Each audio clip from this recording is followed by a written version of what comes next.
showtime.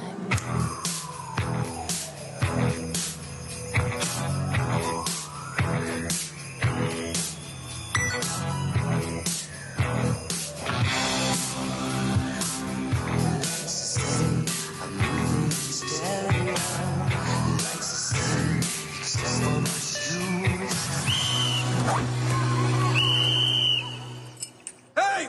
No running on my watch!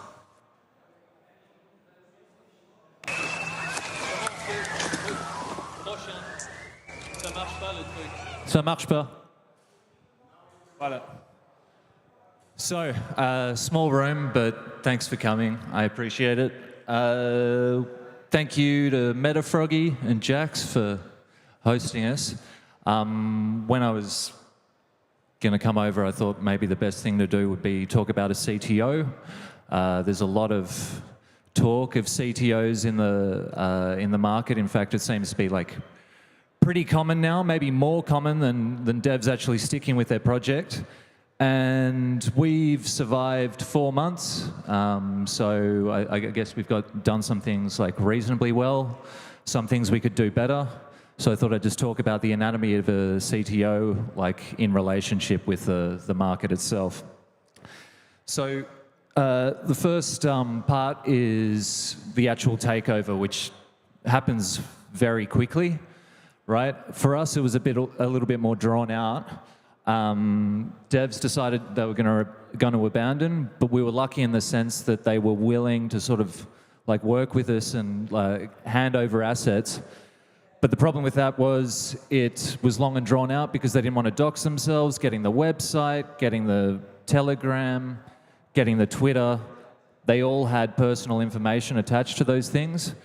They didn't have two-factor authentication set up on the Telegram, so it took us a month of just sideways trying to get those assets off them, which is basically all the assets that are of value to a meme coin. I would say that if I had, if we were to do it again, I would just like set up new ones, do it as quickly as possible, strike while the iron's hot. Most of the time, it's considered bullish, at least in the first phases when there's a community takeover. But given how the market has sort of like evolved, that window of bullishness has like gotten shorter and shorter. For us, it lasted about a day. Now I imagine it's a couple of hours, so people move on. There's a good anecdote from the PopCat takeover, which I was in the trade when that happened. There's basically two contract functions that can fuck up your coin beyond the takeover. One is the mint function. God help you if it's not revoked. I wouldn't even go near a coin if it's not revoked. The second is the metadata, the token metadata. With PopCat, they waited till about, I think it got up to 50 million, right? And the dev who sold everything at 200K felt a little bit hard done by and changed the metadata to be like, fuck PopCat, PopCat fucks your mom, whatever. And so people started panicking. And Jay Pegler, I don't know if you know who that is, he paid, I think it was $30,000 US just to get that contract from the dev, and thereafter PopCat went from 50 million to 3 million. So it actually, and that basically caused that. So in terms of a checklist, like if the mint function's not revoked, like just don't do it. And then you've got to get that token metadata revoked as well. That contract, we negotiated that with our devs at the beginning when the token value was low.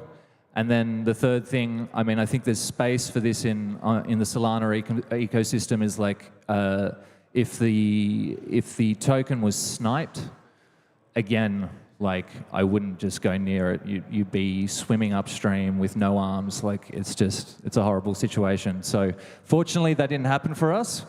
So yeah, that's basic information for like whether you would actually do a takeover. To be honest, today I'd be less inclined just because of how saturated the market is.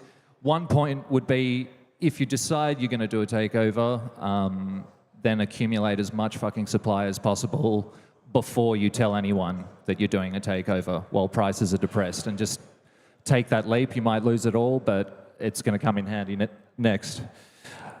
All right, next slide. So this is our meme. It's stock in the pool, by the way. Team and community building. I think this is something we did pretty well. For a while, it was just sideways action. We were trying to figure out what to do. We didn't have any idea. Like, I was completely new to this. I'd been in enough meme coin trades that I'd sort of seen stuff happening. But there tends to be a lot of excitement. We had like 20 people in the Telegram, and then like 12 of them just stopped working after, 20 people in our takeover group, and 12 of them stopped working after like 48 hours. So what we did well was, like, we got the time zones of everybody in our team and just set up a raid schedule. We were doing it round the clock. And I think it's the only way for a new token to establish any trust. At the same time, we were pretty transparent with what we were doing with the community. Unfortunately, we had enough people, I don't know whether they were invested heavily enough or whether they just felt like this was the meme for them, that stuck around. And that transparency, I'm like, this happened over, I would say, 45 days, right, that we're working on this.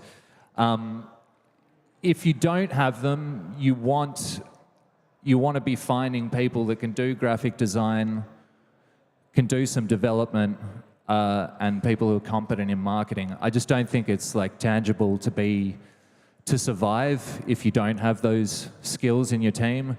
Now, whether they're there naturally because they're already in on the token, or whether you've accumulated enough supply to start paying people to do that work. Like, people say, oh, it should be organic, everything should be organic, but there's about, 10 memes or like 8 memes that have really taken off organically. And then a bunch which have been like super well funded, like Ponky. There's more examples. So that's kind of what you're competing with. I would say the best thing we did in this in this team building exercise was like setting up a multi-sig. That established some trust as well with the community. We're pretty clear on like raising funds early while the price was really depressed. Like, this was at 30K market cap. So like just pressing people like day in, day out to like add to the multi-sig. And we thought, oh, we've got 5% of supply in a multi-sig. That's a lot. It's not. It's not that much. There's people who are like carrying 30% of supply, up to 60%. And once you start engaging with KOLs and you see how much they're asking just for like a couple of calls, it's it's quite difficult. So I'd be going for more than 5%. And another note, if you can't fund it, again, don't do it. Like, it sort of makes little sense in this market now, particularly with the level of saturation, to do a CTO unless you can put some money behind it, right? Whether that means like buying heaps of the token or being able to fund things with Sol and USDC. On the community side, we've sort of got like this developed culture now, but that was an experiment. Like, it was literally writing jokes, personalizing welcomes when people join the Telegram. You see the meme here. Like, we built a meme maker where anybody could put their own profile picture, like with the pool background, slap on the goggles. I was doing those for people, like day in, day out. I've got about 3,000 downloads from the meme maker of just between raids and people who have entered the Telegram and just giving them a profile picture, and everybody welcoming them. So it's just like a hard grind, but it was fun for us because we felt like we were building something and people actually appreciated it. We have jokes like dog pissed in the pool, dog fucked your mum in the pool. Like, those are all written. They just, and people use them now. They get repeated. So they've kind of stuck. We used incentives for raiding, like to bring in more people in the community. A lot of the raids that people do, if there are incentives there, is just shit, like, you know, it's sort of like incentive farming, but at the same time, it helps bring activity to your coin. So basically what I'm suggesting is that, you know, like the claim that everything is organic, or that it should be organic, I think is a bit misguided, because I don't think there's that many coins that are doing these things just entirely organically. So it takes time, but like I don't think there's any account that's too small to raid either. Like people say you should raid the big accounts, but the number of them, the number of big accounts on Twitter that actually expect payment, like it's surprising. There are a few that I like happily talk about, like Joji, who won't accept payment. He'll either like buy the coin or not. But a huge majority have actually asked for payment when we've sort of engaged with them. So the third part is growth. I think this is the most fun part because it's the experimentation phase.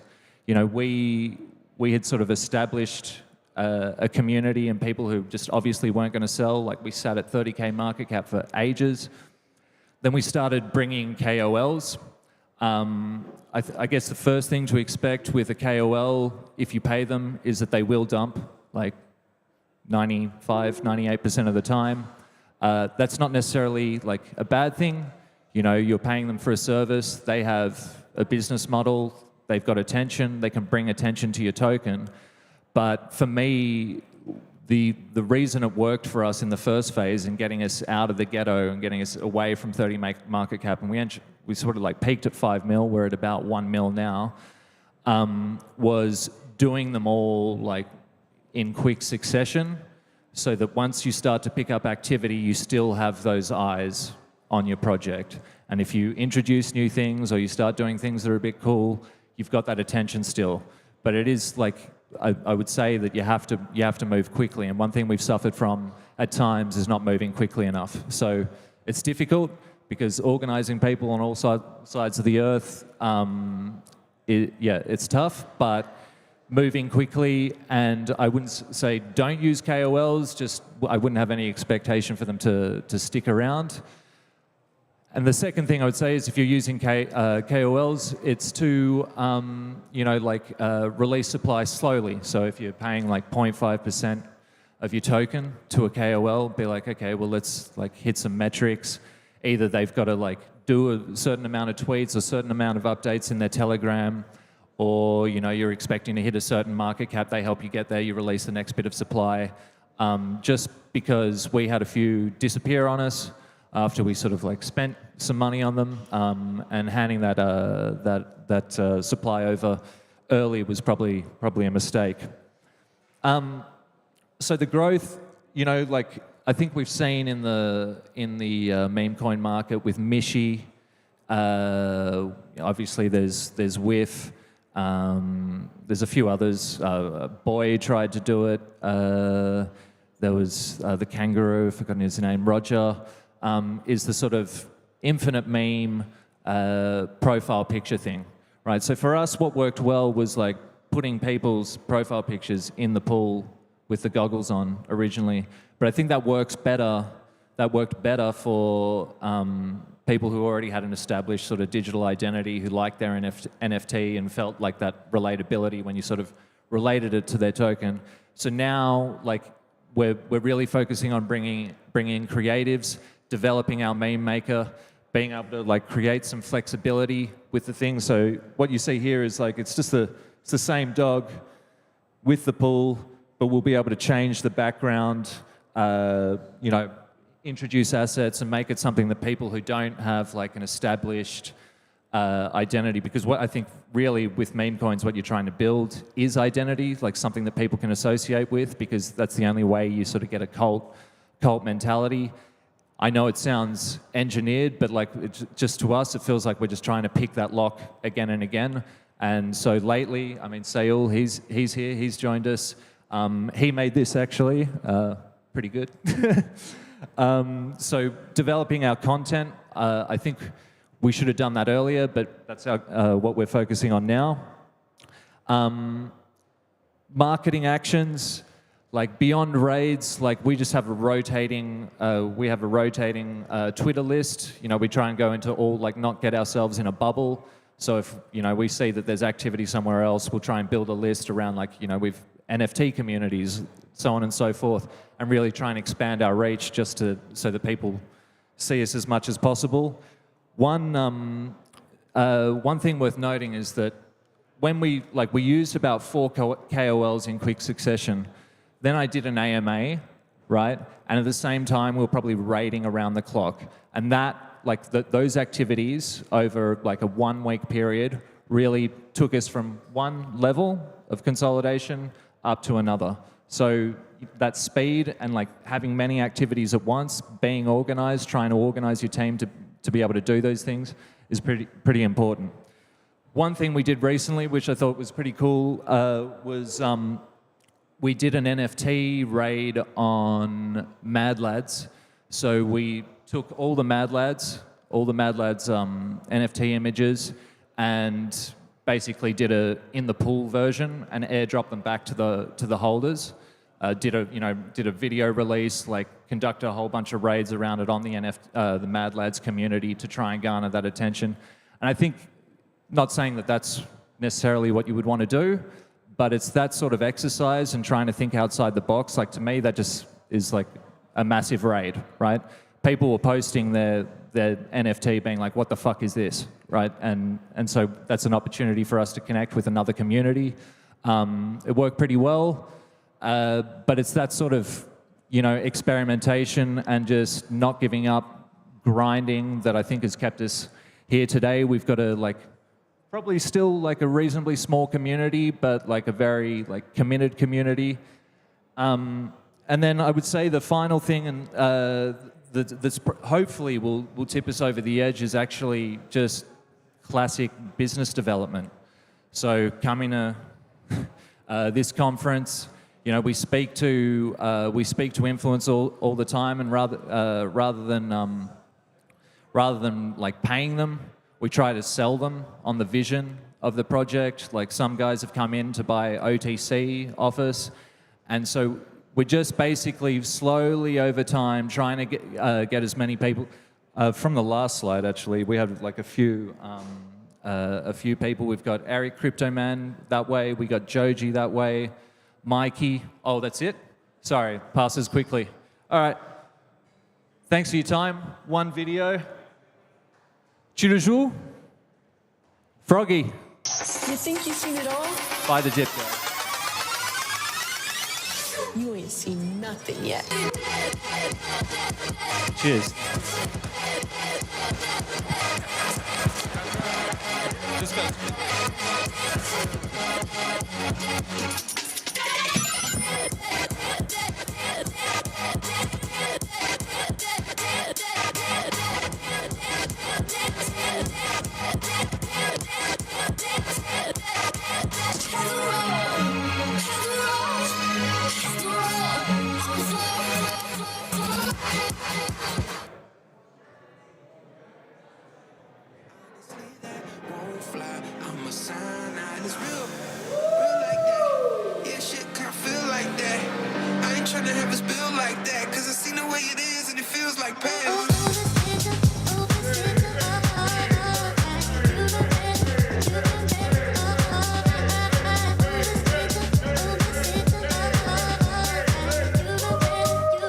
Welcome back to Memecon!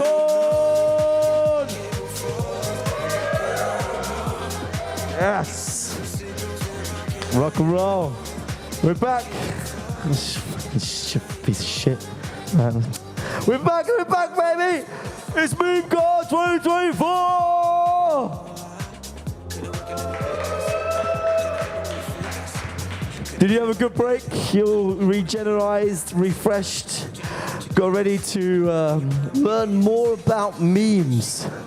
There is so much to know, but so little time to understand it. How are you guys feeling? Bass dude, you feeling good? We have another panel now. And this panel is an exciting panel, ladies and gentlemen, because we've been here now for a few hours today and yesterday. And would you say we've learned a lot about memes and the meme coin? Yeah, you've took notes, you've learned more things. Chance, amazing. So we decided to call this panel, Fuck It. Fuck it. Fuck it, we've run out of ideas, fuck it. Fuck it, let's just fuck it. Everybody, fuck it. Fuck it, fuck it. What's it all about, really? Come on. It's just about fucking, isn't it? So what we've got coming to the stage. Are we ready? Are we ready for the next panel? What's the time? 2:20. Well, it's about time we get on with the show. Let's introduce our guests. Are they all here? The ones who are here. If your name is on the TV, get to the fucking stage. Give them a round of applause.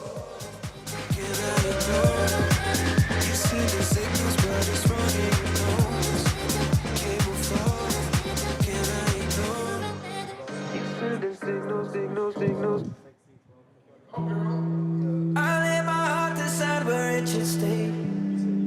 I never thought that feeling would betray me.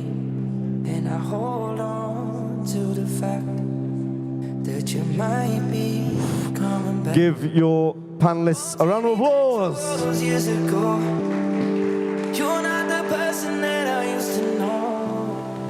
Now I think about Set the timer, here we are. Ladies and gentlemen, panel number 3 of the day, fuck it.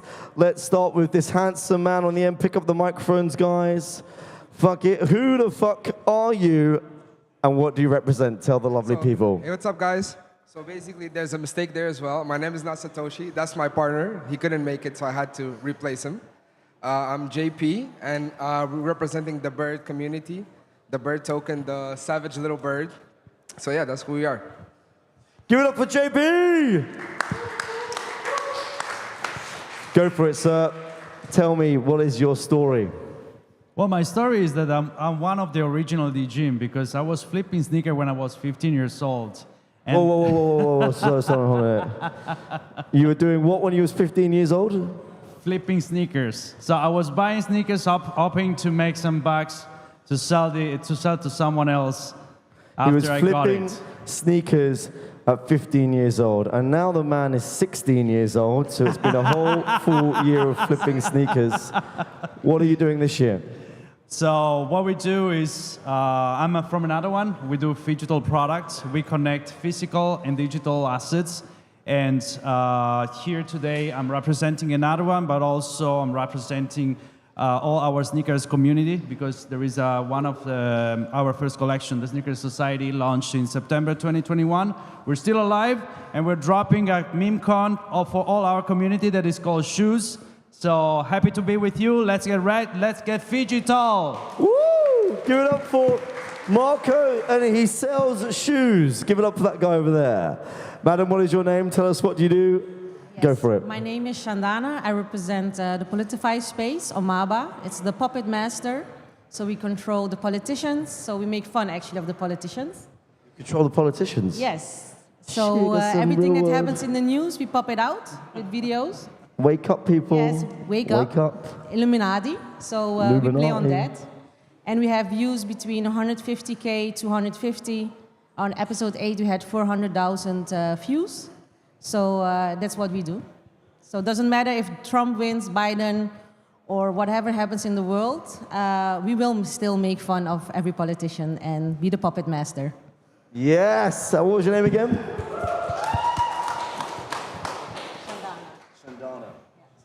Shandana, ladies and gentlemen, making fun of politicians.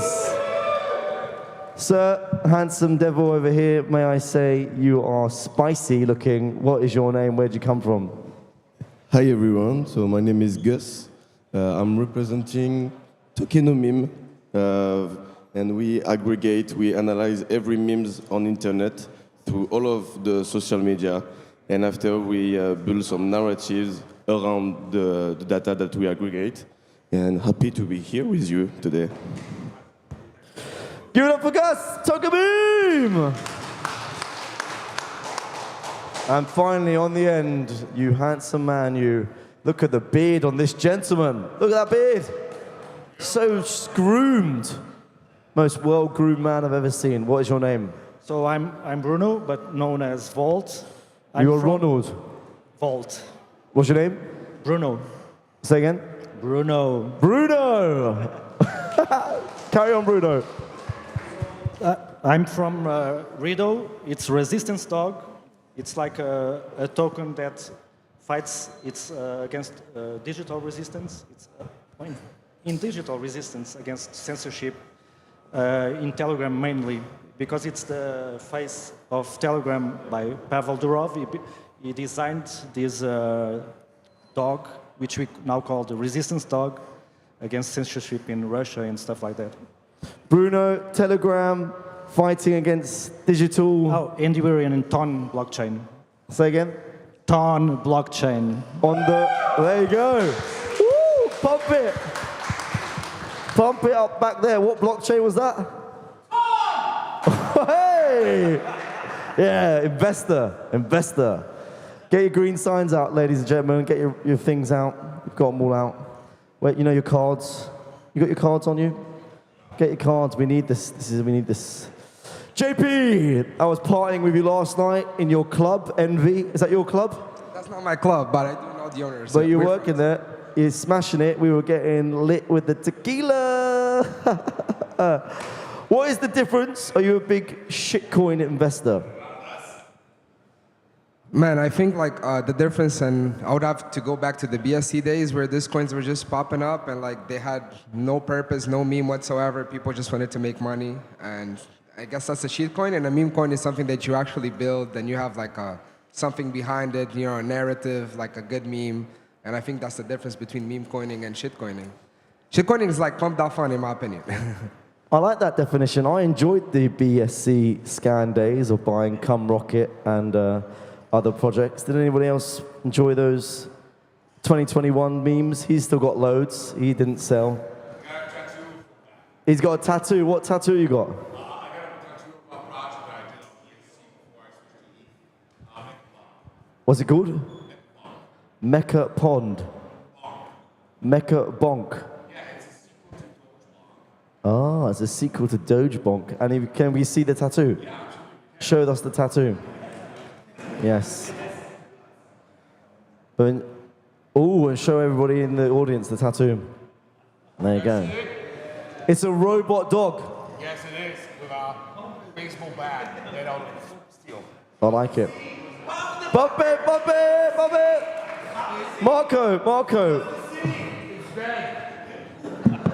Marco, we've heard JP's definition of the difference between shitcoins and meme coins, but do you think there's a difference between a good shitcoin and a bad one, or are they all just a low heap of shit? Good question. So I do think that the difference that makes the most is who's behind it. Like, what is the... What do you think, guys? Who's behind it? Who's behind it? Everyone, everything is like shitcoin. Who's behind you? Who's behind me? I was asking who's behind you. Who is behind you? All right. So I do think that I completely agree with JP. It's about a narrative. So you need to have a narrative. You need to. It's like the expression of it's kind of an expression of culture. What we had with NFT and community-based projects now is turning into like a culture wave, and it is like expression of those communities. So I think it's important to have like a great grasp and a great narrative, but it's also execution. So if you have a good community, if you have like a good fundamental and basis, I think that's let's say the main important thing to select where to invest. And essentially, if you think, guys, it's the same thing as like states. States prints money, and nobody tells them what to do or what not to do. So if a state fucked up, like it happens in many countries, that the economy was weak, the coin were just like deep, and this is what happened also in all the cryptocurrency and all meme coin. So I guess it is community, it is who's behind, and it is the mechanics that you have behind the whole community. Inflation, Marco's talking about. Is that correct? Inflation, pump it or dump it? Dump it, dump it, dump it. They're on drugs over there. They're spaced out. He's spaced out. Pump it or dump it? I like it. Chardonna. Yes? Amazing glasses. Amazing glasses, amazing laces. What? Nah. Joking, Gus. Just nice fashion, that's all I'm saying. Chardonna, are meme coins safe? Should we trust the meme coins? I wouldn't say trust. I also have to do due diligence. How do you do due diligence? Like, who you have to know, if you see a meme, you like it, I would say, go look in the group. How is it? Is it botted? Is it organic? What are they actually telling you? Like in Politify, okay, I know a lot of people in the space don't like politics, okay? So we said we're gonna make something to entertain people.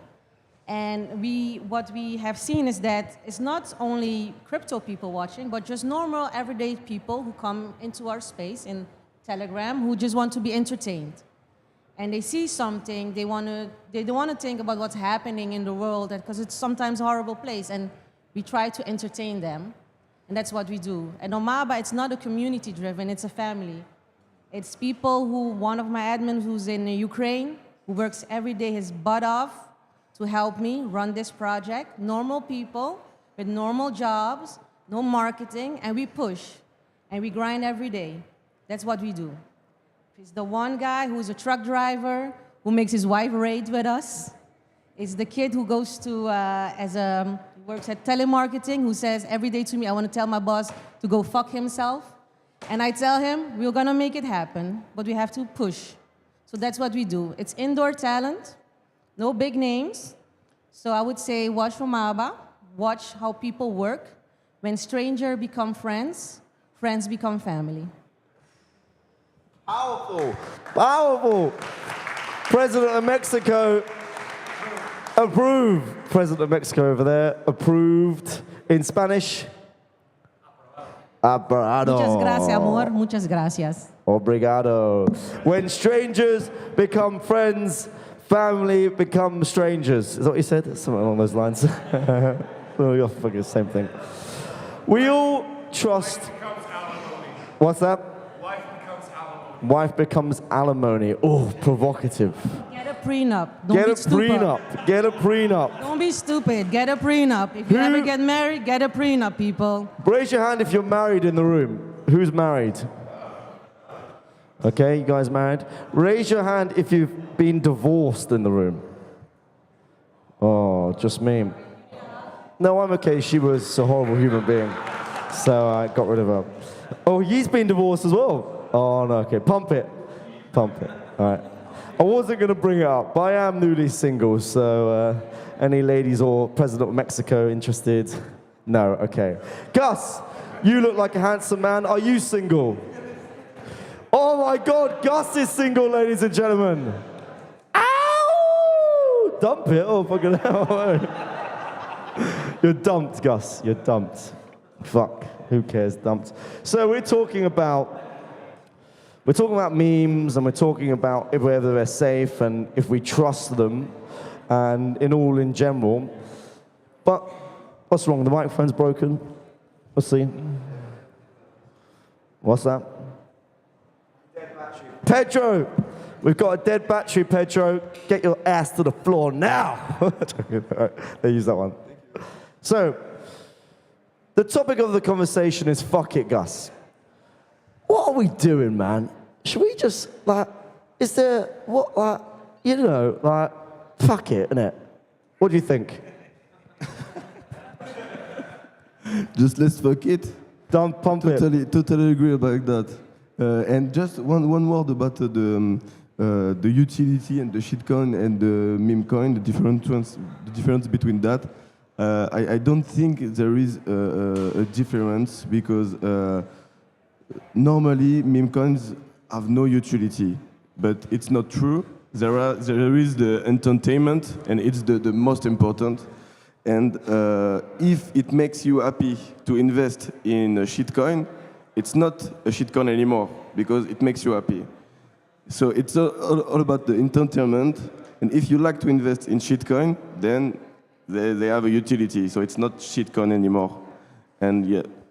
So the science is, if this shitcoin makes you happy, it no longer is a shitcoin. It progresses into a meme coin. But if that shitcoin makes you unhappy, then it's a shitcoin. Is that what you're saying? Yeah, yeah. Makes sense? Makes sense? Makes sense? He doesn't understand. He doesn't understand. Dump it. He doesn't understand. Ronaldo. Bruno. I thought you just look so much like Ronaldo. I just think with the beard, it's confusing. Doesn't he look like Ronaldo? No. Oh, nothing like Ronaldo. Nothing like Ronaldo. Oh. Bruno, where have you come from? You Portuguese? I'm Portuguese, yeah. Amazing. Well, thank you for letting us and letting me in your country, number one. How much do we like Portugal, ladies and gentlemen? Oh, he hates it. He can't wait to go. Dump it. So, being a Portuguese man, look at this man. Come and get your cowboy hat in here, sir. Woo! Arriba! Andre! There you go. Cowboy hat. So, yeah, being a Portuguese man, what are the Portuguese, how do they feel about meme coins? Well, everyone already talked about the community, team, the calls, the influencers, and also the narrative, right? But let's talk about the bad things, how to spot a shitcoin and run away. Okay, I like it. This is an even better question. How to spot bad things? For example, you have when you spot value extraction. You know, value extraction is like when you're in a shitcoin and they try to sell you NFTs. So you're extracting value from the community. So you're diluting the value of your own token. So it doesn't make sense. Or when they try to create sub-products, always paid sub-products or sub-tokens, for example, for other means. So that's one way to run away from it. I like it. So when the community starts to, or the dev starts to extract more out of the community. Exactly. You just need to work for the token, not for yourself and getting more value from the users. Also, when you see people, the team focusing on price, run. wait, I disagree. So when the whole community is focusing on the price, you should run.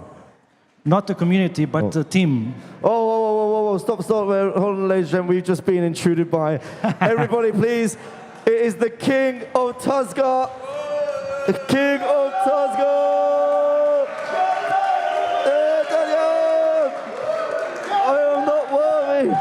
I am not worthy. Yeah.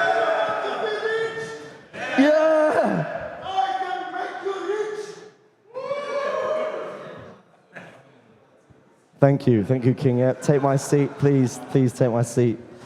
Oh, he's arrived, the King has arrived. King, to speed you up on, this is Bruno on the end, and he's talking about what he had for lunch. So, JP,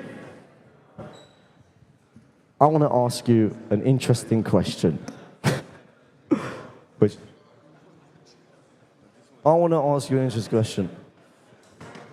Gus, can you pass me this box over here, please, Gus? Gus, here we go. Do you think Solana or Base? I mean, I think Solana for now is just like it's, like in crypto, people usually run towards the chain that's popping the most. And Solana right now is where it's at. But I can see Base becoming big, but like Base being more centralized, a lot of people are going to run away from it. Me personally, I prefer Solana. Solana, boom. Gus, Marco, Gus, Marco. Solana or Base? Solana, boom. 2 for Solana. Shandana. So that's such a good name. Yes. Solana or Base? Solana. Boom, 3 for Solana. Oh, dump it. King, Tuzga. Yes? Solana or Base? No, your base. Yeah. Base. You have He's to base. say base. Base. Gus, Solana or base? I'm old school, so I prefer Ether and layer 2, so base. Ooh, Ethereum. Ethereum. Bruno, No, you cannot say Solana or that. base? Ton chain. Dog chain. Ton. Dollar chain. Ton. For Pom. T-O-N. D-O-N. T. Don. T. Dick. Yeah, but if I had to pick from Solana or Base, as a developer, I would choose Base because it's like Ethereum. You can develop lots of stuff there. But at the same time, you get all the rugs and all the delayed rugs. You know, like you see Normie, after a few months, was a hidden code that was attacked in Base. So at least Solana, when it's renounced and the mint authority is gone, so you're kind of safe. So I would pick Solana for the shitcoining. Oh, Solana over base, ladies and gentlemen. Pump it or dump it. Ooh. King, Your Excellence, Sir King, please can you guide us on the wealthy and richness? How can everybody in here be as well dressed as you? Where do you shop? So, first of all, guys, I have to tell something. I have to tell that the style, it's something you need to dream with. When I sleep all night with my free donkey, I always think about how they can be so beautiful. And when I wake up in the morning, I'm like, I just think about which color I want to put. And good technique for you, you just throw in the trash everything that don't make you happy in your dress room, and after, you will look like me, maybe. Amazing. Right.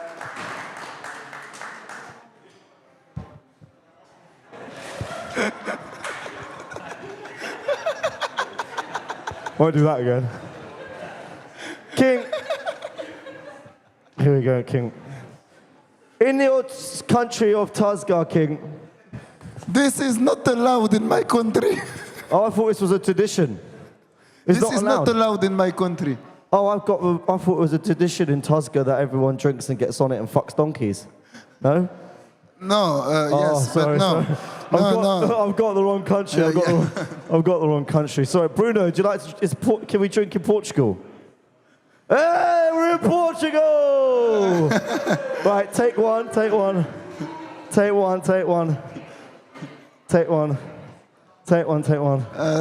not allowed, but don't tell to the people of my country. Take one. Okay, sorry, King, I got the wrong memo. Guys, can we sort the notes out? I thought this was the drinking to Tazgar bit, but apparently that's racist. So can you pass all the drinks along? Here, I need base dude, go give us all the drinks out. Go on, just throw them out. Everyone just get a drink. Come on, we're going to salute. We're going to have a whole entire Memecon salute to the King of Tazgar, but direct it at Bruno, so it's less offensive. It's a, what's that? It's a prude. We can drink. Oh. Bruno allows it, ladies and gentlemen. Yalla. So we've got to do it all together. Wait till base dude is giving them out. But wait, before we drink to memes, before you drink to memes, JP. Oh, that's good. Oh, let's just do it. Fuck it. Here you go.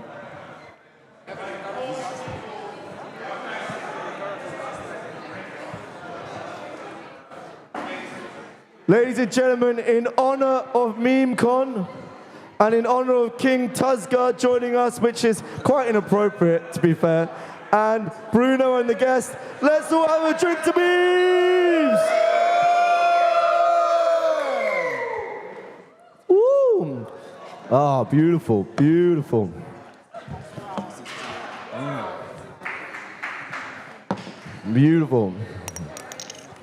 Now, ladies and gentlemen, if you pick the condoms up from your chair, and let's fuck!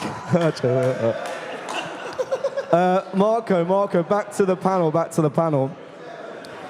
Guys, can I get your attention? Is there ever a fair launch, and if so, how? I guess that's really hard to answer. Okay, so the question, ladies and gentlemen, is there a fair launch, and if so, how? JP. In my opinion, that's a very hard question to answer because some people always get information before others.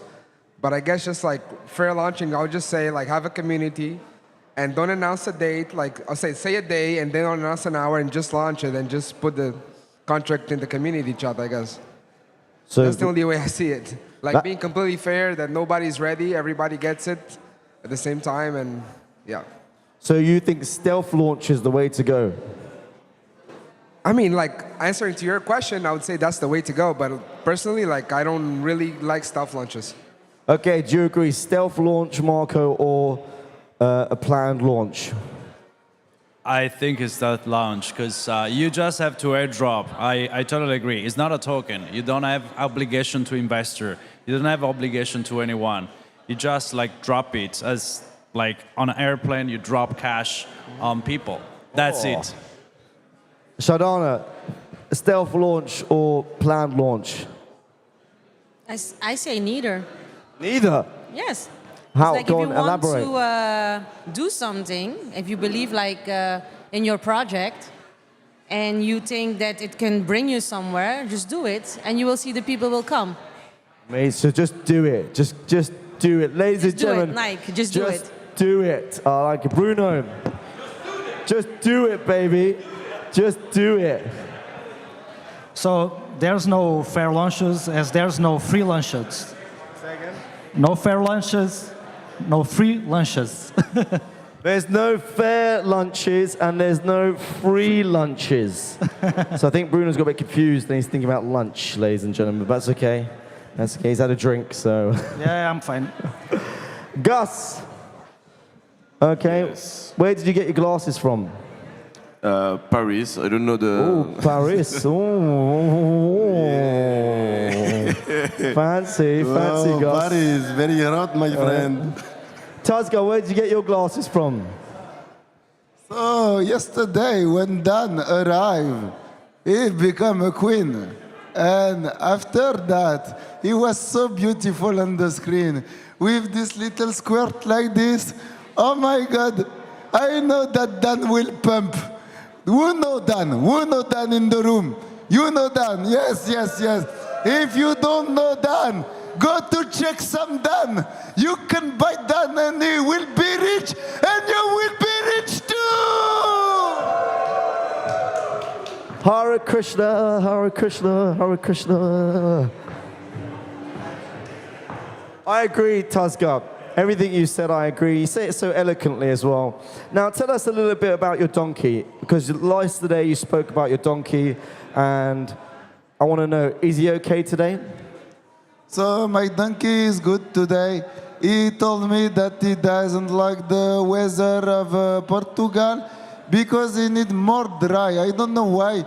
Donkey love dry, and he tell me that it's little bit humid.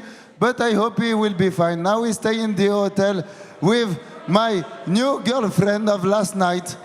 And I think she's in the room. Woo! He's got a new girlfriend. Bruno.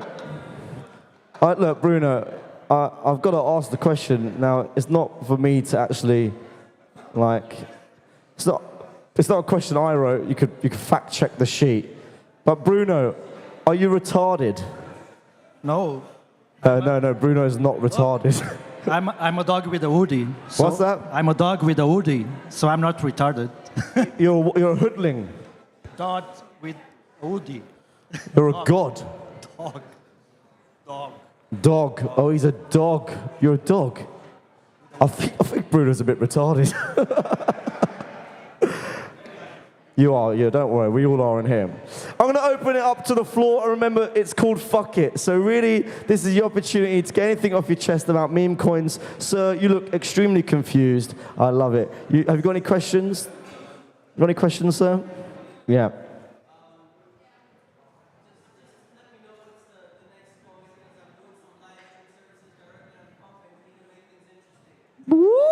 wants to know what the next coin is, Gus? Based on every data that we analyze, the next meme coin will be done. What? To the moon, man. And it's 100% sure because we have all the data at Tokenomim. We can assure you it will pump. It will be huge, man. So yes. Dan, DAN. Always, yeah. Amazing. Gus, thank you for the answer. Sorry, Gus, sorry, I just came around the wrong way. Shardana, over to you, Shardana. Yes. Would you like to ask Shardana a question about geopolitics and the world, that's the state of the world? Mexico, President of Mexico.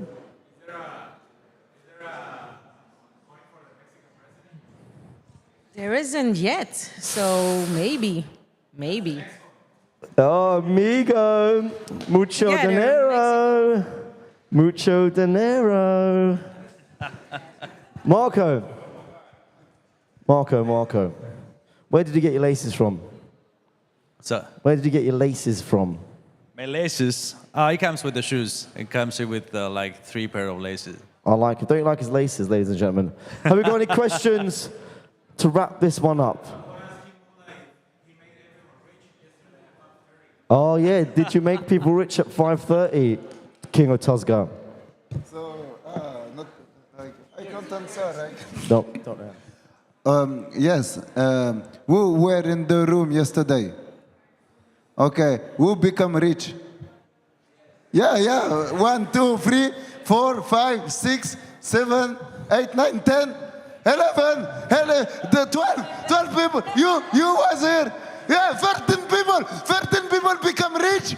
On how many were in the room? How many show? Okay, so 13 people become rich. On only 3 people in the room, but 13 become rich. So yes, at 5:30, people become rich more than I expect, more than it's possible.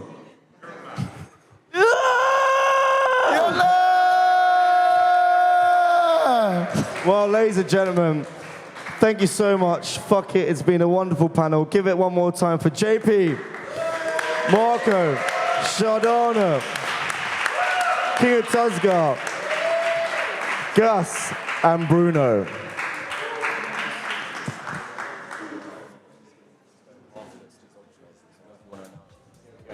Right, stay seated, guys. Stay seated, everybody, because just before you go, it's very, very exciting. I've just been informed, okay? We're going to have a dog shelter auction, ladies and gentlemen. Sorry, a painting auction for a dog shelter. We're going to auction a painting for the dog shelter. Isn't that exciting? Here we go.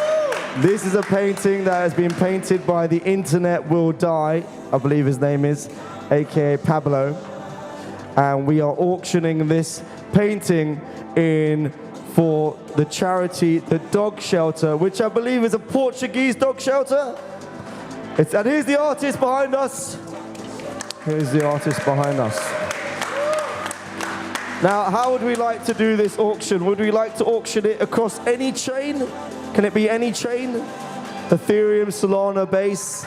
Okay, so the auction will be any chain, okay, ladies and gentlemen. Now, remember, this is going towards dogs and finding dogs new homes, getting dogs off the street. It's a wonderful piece. It's the first auction of Memecon 2024. So this is actually a very special piece because when Memecon's big one day, you can go, wow, I bought the first painting ever painted at Memecon.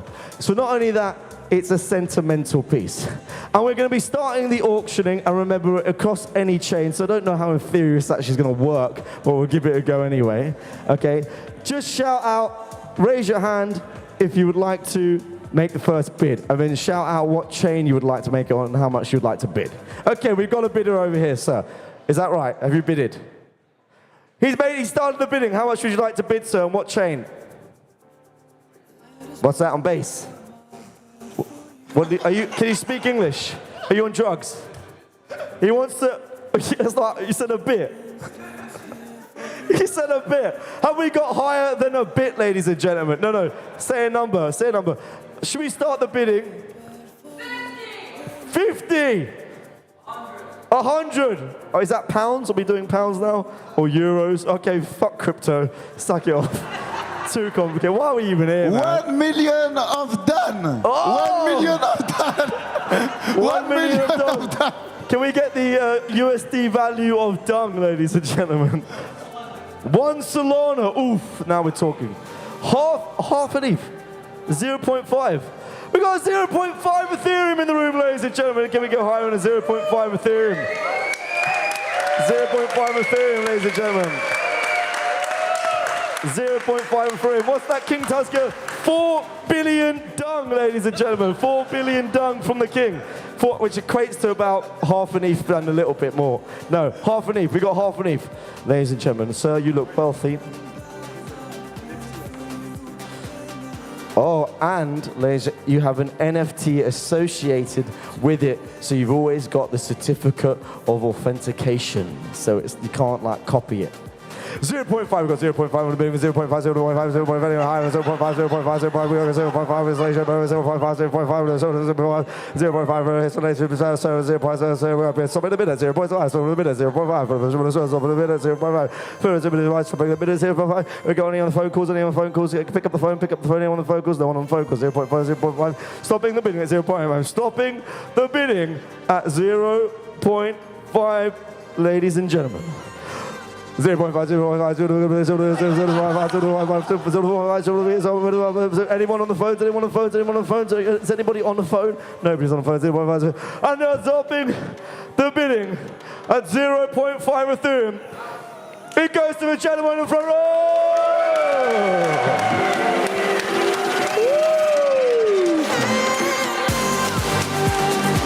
Big applause to this man. Big applause to the panelists.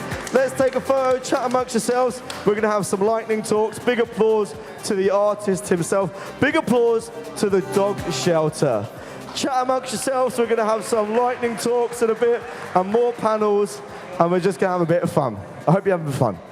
Round of applause. Thank you, Bruno.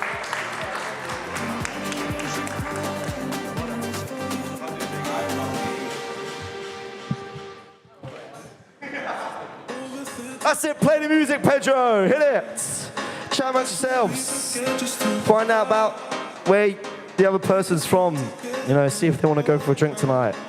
Maybe see if they got any meme coins that they want to get rid of.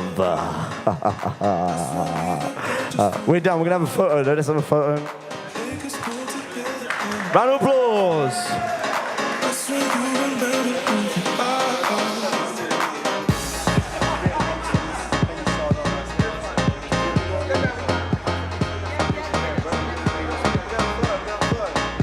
Where's Bruno gone? Bruno, is Bruno left the building? Come have a photo, Bruno, before you leave.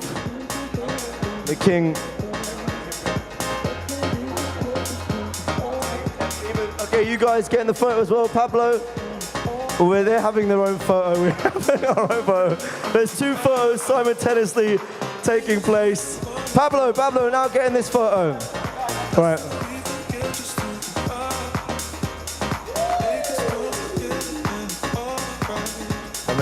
Amazing, there you go, amazing, thank you so much. Congratulations.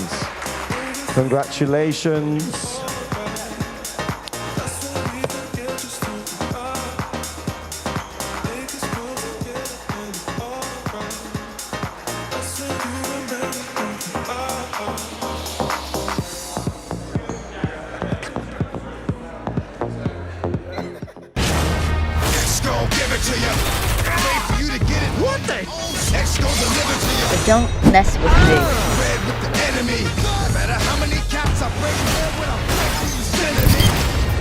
Reeks like old lady pants in here.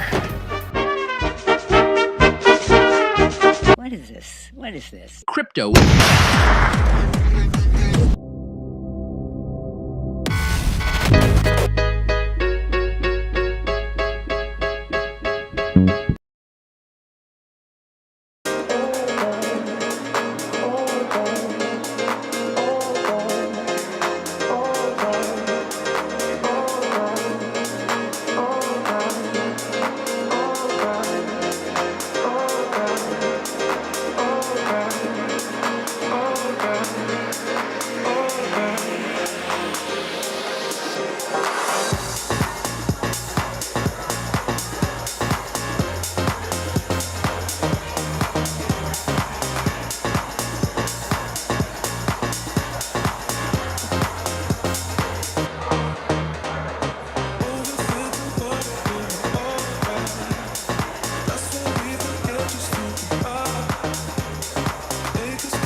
I am not bipolar. I'm not in some kind of episode. But I may be slightly autistic. What do you think of that? This the Game of Thrones. Yeezy not the clones. Elon with my rocket ship. It's time to go home. They served up the porn since the day we was born. Anybody pissed off? Gotta make a drink of urine. Now I'm Ye Kelly, bitch. Now I'm Bill Cosby, bitch. Now I'm Puff Daddy Rich. That's me, to me rich. What she say I did? And she say I did? She gon' take it up the ass like a ventriloquist. I mean, since Taylor Swift. Since I had to roll it on the wrist.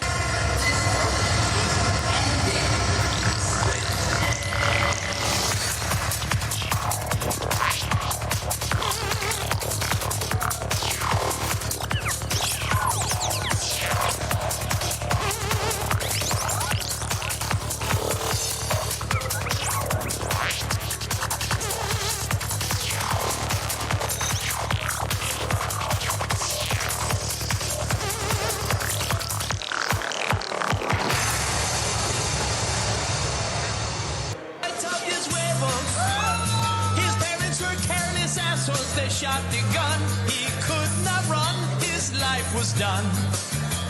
For Harambe, for Harambe, for Harambe. My dick is out for Harambe.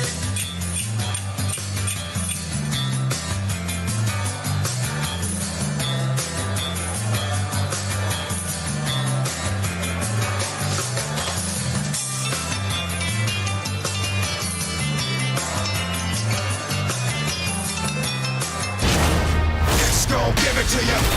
Wait for you to get it. What the? X gon' deliver to you. But don't mess with me. Red with the enemy. No matter how many caps I break, red when I'm back, you sending me. Reeks like old lady pants in here. What is this? What is this? Crypto.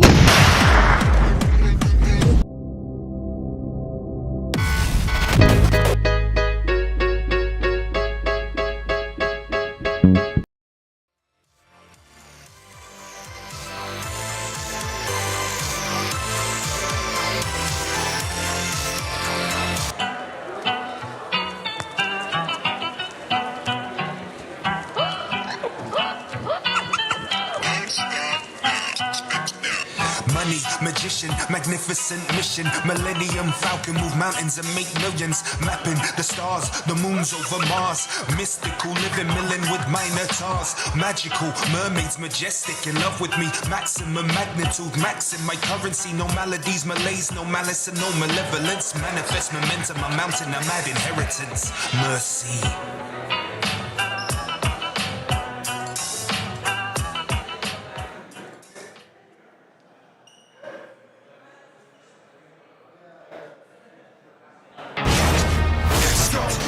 Another day, another Toshi.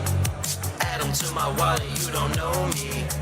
Bit the blue cat with the big dreams. Hit the scene, bald head, never been thoughtless. Coinbase coming in, I feel so alive. Electrify the blockchain, light up the night. I was in the room and I saw a fucking cat with a crock on his head, and I said, hey, that's a real dude. I was fucking with him. He was real smooth. He was giving me game. He was telling me shit. He was giving me shit. He was doing my thing. He was doing my shit. He just found me a bitch. Now I'm happy as fuck. Got a cat with a crock on his head giving me all my advice. All my financial advice. All of the money I made it through my dog fucking crock cat. Made it through my dog crock kitty cat. Boom back.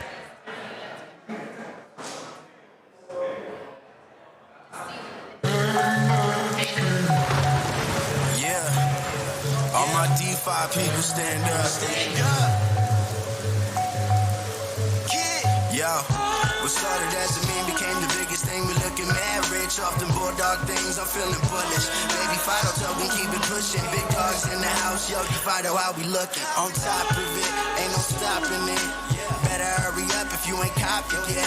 Y'all still sitting in your toy rocket ships. To the moon, we already on top of it. All you altcoins just make noise. DeFido here to stay though. We don't really care. All you baby coins fake though. Man, I found a gym, then I made some friends. Now we all clicked up, DeFido clan. See what DeFi can do for you. Trying to tell my people we all make the money moves. Chilling on a yacht, top notch, baby, with a Frenchie. Bulldogging when it comes to DeFi, forgive me. Let me lead you down the right path, prove it like the right math. Break it down to you, you'll get right fast. I can show you all the things I dream. Make it all unique like DeFido NFTs. I mean, I spit high like 100 degrees. Then I drop a new NFT. Introverts on the rise, no surprise, cause when we link up, it's the Fido team. Yeah.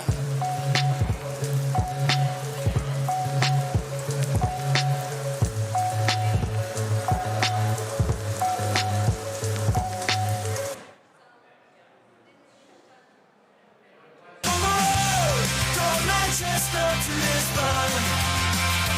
Got those stickers and attack by science fiction. 9 countries, 9,000 reads. Tagging totally in a daily tweet. Adding stickers for the new song shitters. Documented all so we can remember. We come 2020. summer's knocking at the door. This new spot has reliability. Dragging us is what's easy to see.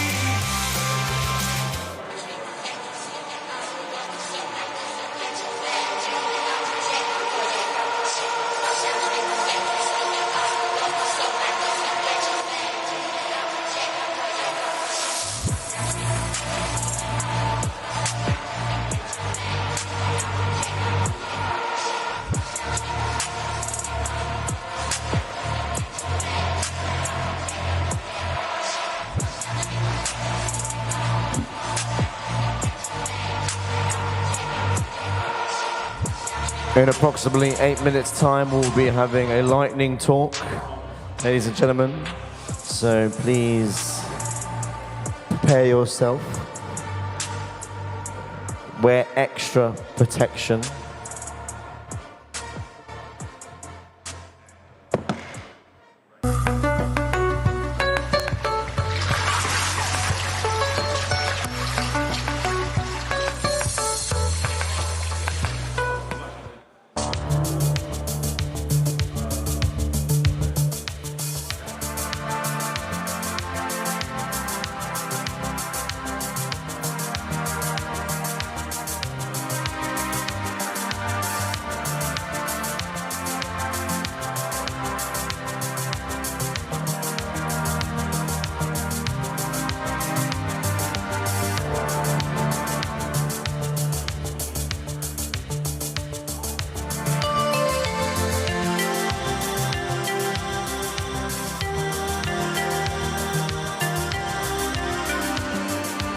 Amazing. And bottles in the ice, like a blizzard.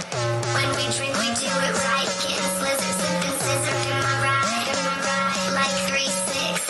Now I'm feeling so fly, like a G6. That's better and fairer. Now, it will take a little bit of time to change the system, so we're also making changes immediately to benefit you.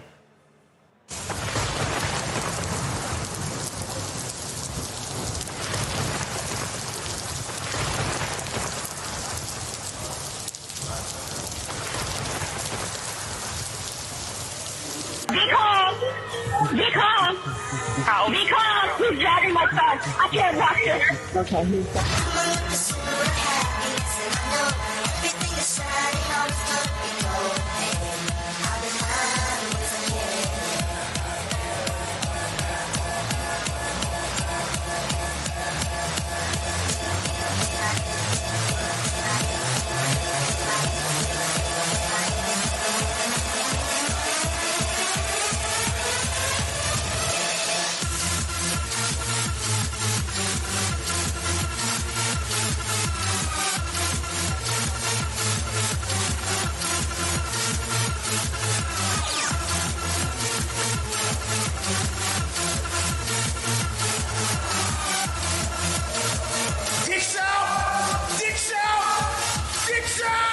Harambe saved me.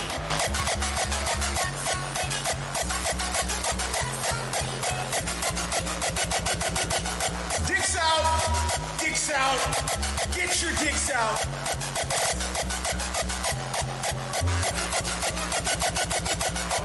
Dicks out! Dicks out! Dicks out!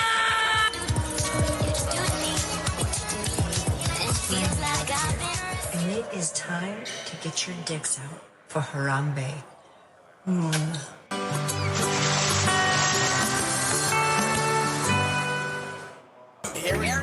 Obama Sonic Ticker is Bitcoin.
We will be commencing the next presentation in T-minus 2 minutes, ladies and gentlemen.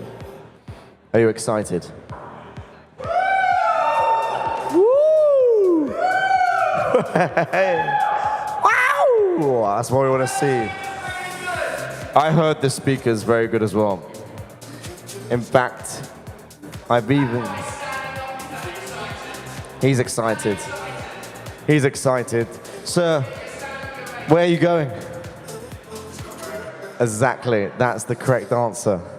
Locked and loaded now. X gon' give it to you. Wait for you to get it. What the? X gon' deliver to you. But don't mess with me. Red with the enemy. No matter how many caps I break when I'm back to you sending me. Reeks like old lady pants in here. What is this? What is this? Crypto.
Just in time, sir.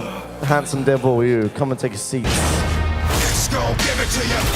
Wait for you to get it. What the? X gon' deliver to you. But don't mess with me. Red with the enemy. No matter how many caps I break when I'm back to you sending me. He comes all the way from the Ton blockchain, which is Telegram's blockchain. Stonefire, please get your hands together for Martin from Stonefire. Thank you, thank you, thank you. How's everyone today? Can we just say, Jax and Metafrog, what a great event there. Let's give them a round of applause as well, because no one's really recognising their work, okay? So, I'm from Stone. Is anyone on Telegram here? Anyone on Telegram? Like, yeah? Is that about 5 people on Telegram? Come on, everyone's on Telegram. Is anyone on Tom blockchain at all? Because, there we go, we've got a few there. What about man in the orange hat? Are you on Ton at all? You never heard, there we go. Well, by the end of this, in a few minutes, I'm going to tell you why it earns and why it's so easy to be on Ton. I guarantee it. Look, has anyone got, I want to get a meme chain, I want a meme coin, how hard it is to get it on Solana if they've never been on Solana, on Base if they've never been on Base. Mate, I want you to put that on in a minute, so don't get too comfortable at the back. Now, have you seen how hard it is? The hardest thing in crypto is getting people to onboard. The UX is so difficult. These are so hard it is. And before I start, you at home, Reddit, Ton and Stonefire community, thanks for all the support. This is for you, and this is for all the audience there to see how good it is. Got 5,000 people at home live streaming. Thank you, and you're going to see great stuff. This is the alpha. Right. I've got that out of the way because we've got a lot of people watching this at home, and I'm really grateful for all the support. Do you want to know, these people out there saying, oh, how long it takes to make a game, how long it takes to get 1 million users. Do you know, I'm going to give you the best alpha you're ever going to see, and I'm so glad there's not many people there because I don't want this spreading, okay? Do you want to see how you create a game with 1 million users? Notcoin, 35 million users, yeah? Control-C, Control-V, all these games just copied this within a few minutes, 5 million, 6 million, 19 million users. That's how simple it is. Notcoin has blown up. Any Notcoin fans here? And then, yes! 35 million users. How can you get 35 million users into Web3 within 6 months, 5 months? That's mind-blowing. And if you're not on Ton, if you do not understand how easy it is to get on Ton, I'm going to show you. Mr. Orangehead, come here. I only knew this guy about 30 minutes ago, okay? So come here, right. So, have you got your phone ready? I've got his ID, I've got his user. What is it? Where are we? Just send me a message. There we go, David G.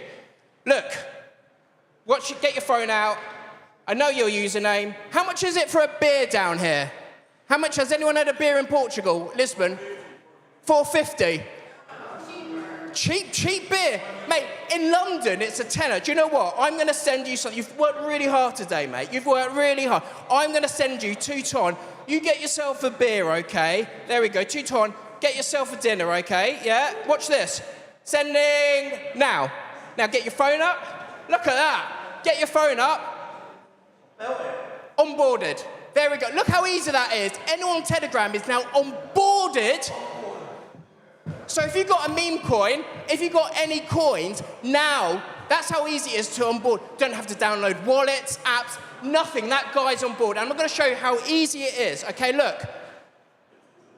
You can get involved very quickly, straight away. Fiat onboarding within Telegram, seconds you can onboard.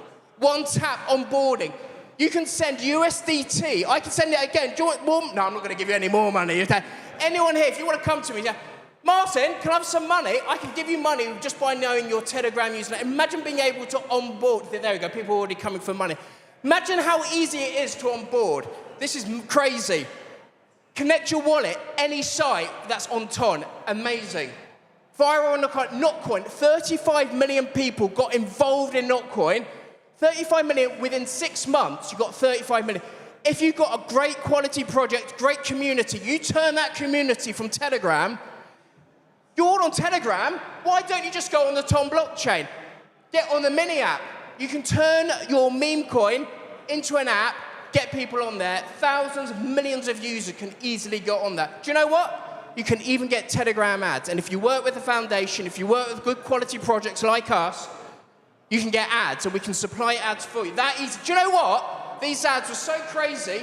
Zach XBT, he sent us a message. And he say, get this annoying ad out of my channel. It works. Okay, that's how crazy it is. It's like, get the ads out.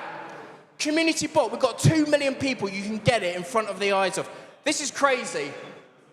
Get it on Ton community, openly, craziness. Now look, if you have a meme coin on Ton, that wallet that this young man has now got, you're going to go and buy some beers, aren't you? Maybe treat someone over there, go out in Lisbon. You can go and get a meme coin. You can go and get any coin you want. You can get any quality coin. You can get Ston, Ton, anything. These guys are so excited. They're rushing off to the pub this minute to get some more Ton. That's how excited they are. Our numbers are going up. Now, if you're getting involved now, look at these numbers in just a few months. 2,000 unique wallets. TVL, 2,000%.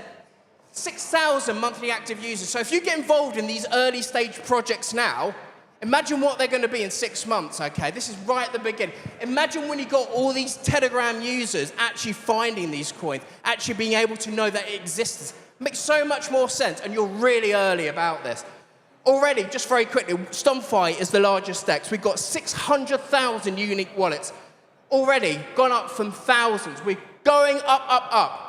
You're involved. Look at this, look at this. Up. I'll show you on the stage. Boom! Boom! Boom! Yeah! There we go. That's why this is the chain to be on, okay? Because do you know what? Other chains have just got that small liquidity pool. You've got 900 million users that can get involved in this and get involved. How long did that take? 10 seconds. You just have to tell me your Telegram name. Look at that. Boom.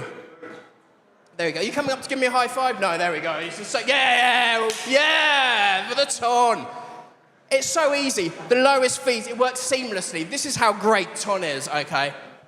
You can integrate it within the Telegram channels. You can send your community your own token. Why on earth would you have your community in Telegram, then move them over to Solana, move them over to Base. Ethereum, when it's just in your wallet. It doesn't make sense why you wouldn't be doing it. It's so easy. 35 million Notcoiners in StoneFi. You've got 35 million that love this Notcoin crazy thing. Why don't you just take advantage of the community and all these Notcoiners? 30 minutes, all it takes to have your website turn into an app. Mind-blowing. The issues we have at the moment, liquidity is everywhere. StoneFi is going to be solving that problem. You won't be able to get any bots or anything like that to ruin your liquidity. Easy integration. So if you're a builder, you can integrate StoneFi within your platform and make money on the referral fees. And by the way, lovely Anna down there as well. If you want any more talking about StoneFi, Anna down there, wave your hand, Anna. There we go, yeah. Oh, is that all? Go on, give her a round of applause. There we go, she's at the front. Do you know what? When you're at the front, you know you're going to get heckled. So I've been very nice today. Anyway, there we go. Decentralized. With StoneFi, with Ton, you can get RFQ, hash time lock contract, which key thing is, you're not going to get botted, you're not going to get sandwich bots, there'll be no slippage at all, any size swap, no price impact. What's the future? RFQ DEX, AMM. This is what Ston and Ton are building. This is what market makers, liquidity providers, platform, this is the future. At home, this is the future, okay? Ton blockchain through StoneFi is going to be multi-chain, so you're going to be supporting any chain through your Telegram wallet. That's why it's key to get involved now at this early stage. Before all this comes in the few months, you're involved, okay? So builders, meme coiners, degens, you need to leverage StoneFi, okay? Ton today. So, where's Mr. Edu? Where are you? Wait, come on stage for two. This is the largest meme coin at the moment, and I know at home you've got about 5,000 people watching. Make some noise, come on, yeah! Can you hear? Hello? Yeah. So, Edu, what's your experience with Ton? Tell about the community, tell about Ton. So, what you're smoking, I need something of that. Well, I just want to get these people knowing what it is. I need your energy. Yeah, just tell them though, just tell them what you're loving about it. Yeah, so basically, we're biggest meme coin in Ton chain. What's your name again? Rido. There we go. So we're a dog with a hoodie, which was created by Pavel Durov, the creator of Telegram. So we're basically that symbol, the symbol of digital resistance, which is the symbol we created against oppression and all that stuff that the Russian was doing to the Telegram and all the rest. So I wanted to talk about a few key points about our success as a meme coin, because there's tons of meme coins and tons of meme coins in Ton, in Ton chain. So basically, one of them is exactly the select partnerships. So how many partnerships do you need to have a successful meme coin? More than one. Really? You tell me. We have one partnership. And you know who it is? It's Stonefy. Yeah, we don't do like other tokens partnerships with everyone. We just made a partnership with Stonefy. And you know what? They didn't trust us. In the beginning, they said, oh, you came from a rug because our dev, not our dev, but the dev that originally created this token, he rugged on the first day. He left with, I don't know, 10K or something. And then our team, we were a community, not a team back then. We created this token, not created, but we grabbed this token and thought, oh, we studied it for 1 or 2 days. Oh, this is the best meme coin we could have on Ton chain because it's the symbol of the digital resistance in Telegram, created by the owner, the founder. So with the time passing by, Stonefy started to gain our trust. No, we started gaining their trust. And we did a partnership with them. We're, I don't know, the biggest meme coin in the biggest meme coin in terms of volume. Definitely.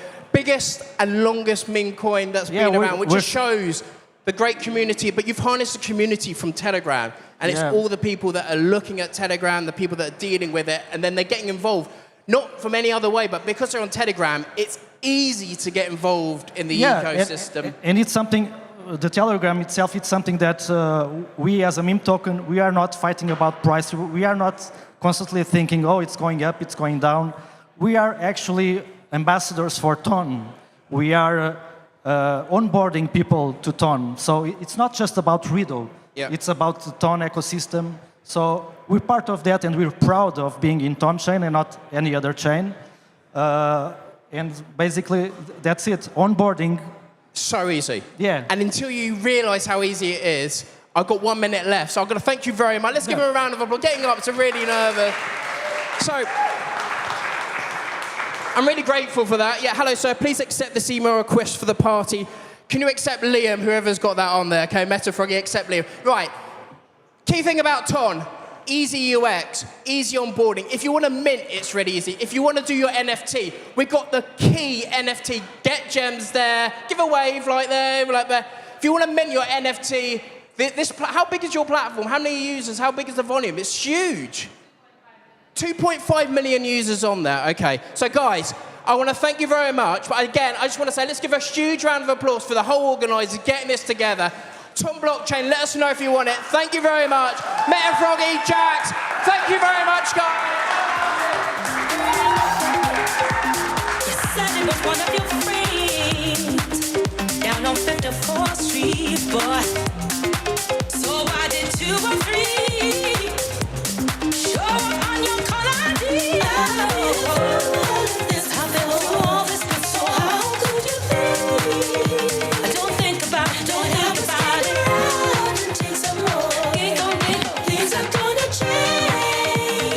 Give it up for Martin from Ton. The numbers are going up. Ladies and gentlemen, thank you very much, Martin from Ton. We will be having a panel in 10 minutes' time, ladies. X gon' give it to you. Wait for you to get it. What the? X gon' deliver to you. But don't mess with me. Red with the enemy. No matter how many caps I break, when I'm breaking you sending me. Reeks like old lady pants in here. What is this? What is this? Crypto.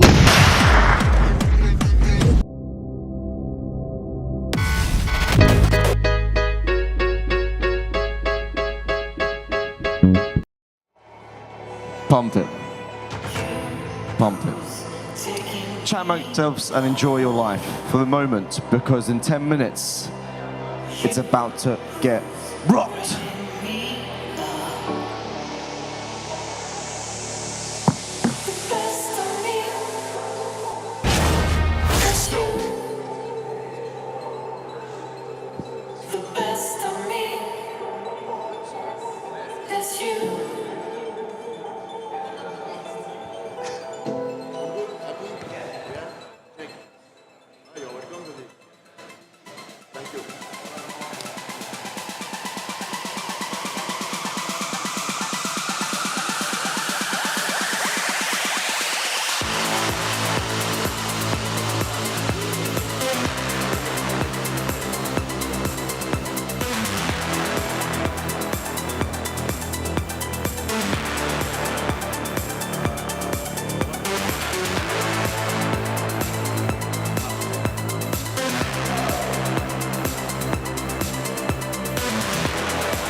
With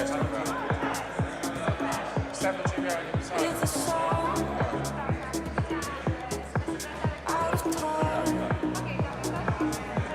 Oh, I see you. I hear you. You're an echo that's moving from the night. You're a memory that was lost in time. I miss you. I miss you. When the nights are long and the days are cold.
Watching all night, we ain't here to hurt nobody. So give it to me, give it to me, give it to me.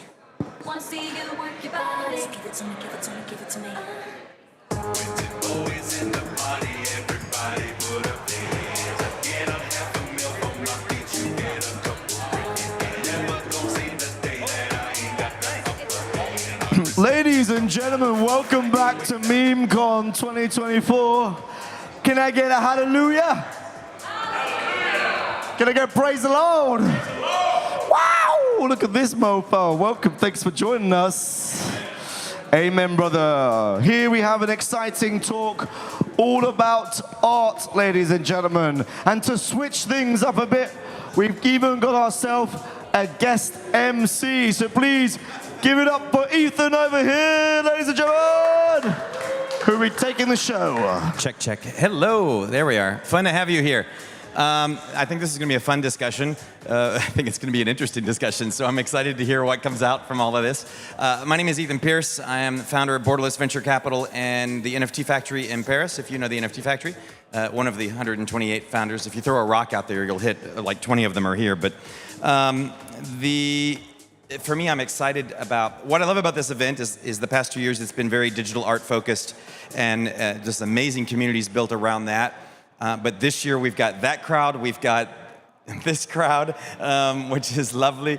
And we've got the Bitcoin maxis upstairs. We've got all this cool stuff going on where all these different pieces of Web3 are all in the same room. And that's been really fun to see. So I'm excited to have a conversation very much about the community and the art of memes, what you guys have built, your different perspectives on that. And so we'll just dive in and kind of have some fun. So I think maybe to do that, we'll just start with a quick introduction from each person to give everybody in the audience some context of who you are and what you've done, because the fun part of this whole degen thing where people don't use their name or their image anywhere is you have no idea who the fuck any of these people maybe are until you see their PFP or their name, and then it makes it more relevant. So I think it's useful for you to kind of maybe help us know what it is you've done and what you're connected to so that we all can kind of go with that. So, dude. Hi, everyone. Just a shout out to everyone who was in the morning. So I'm Dude, Base Dude, also named Phil. I'm what you would say a meme engineer. I make memes for coins for various projects. I also do animations and NFTs. And how I got into this space was pretty funny. I became unemployed, and I got approached by, excuse me, not unemployed, financially independent for a while. Yeah. And I got introduced by this one guy to BSC. We were developing some coins for a while. He was an ex-developer of Dogebank. Some people of you guys might know that or remember that or not. And after that, it just became like word to mouth. And I ended up being pretty involved in a lot of like projects that are currently in the space. So.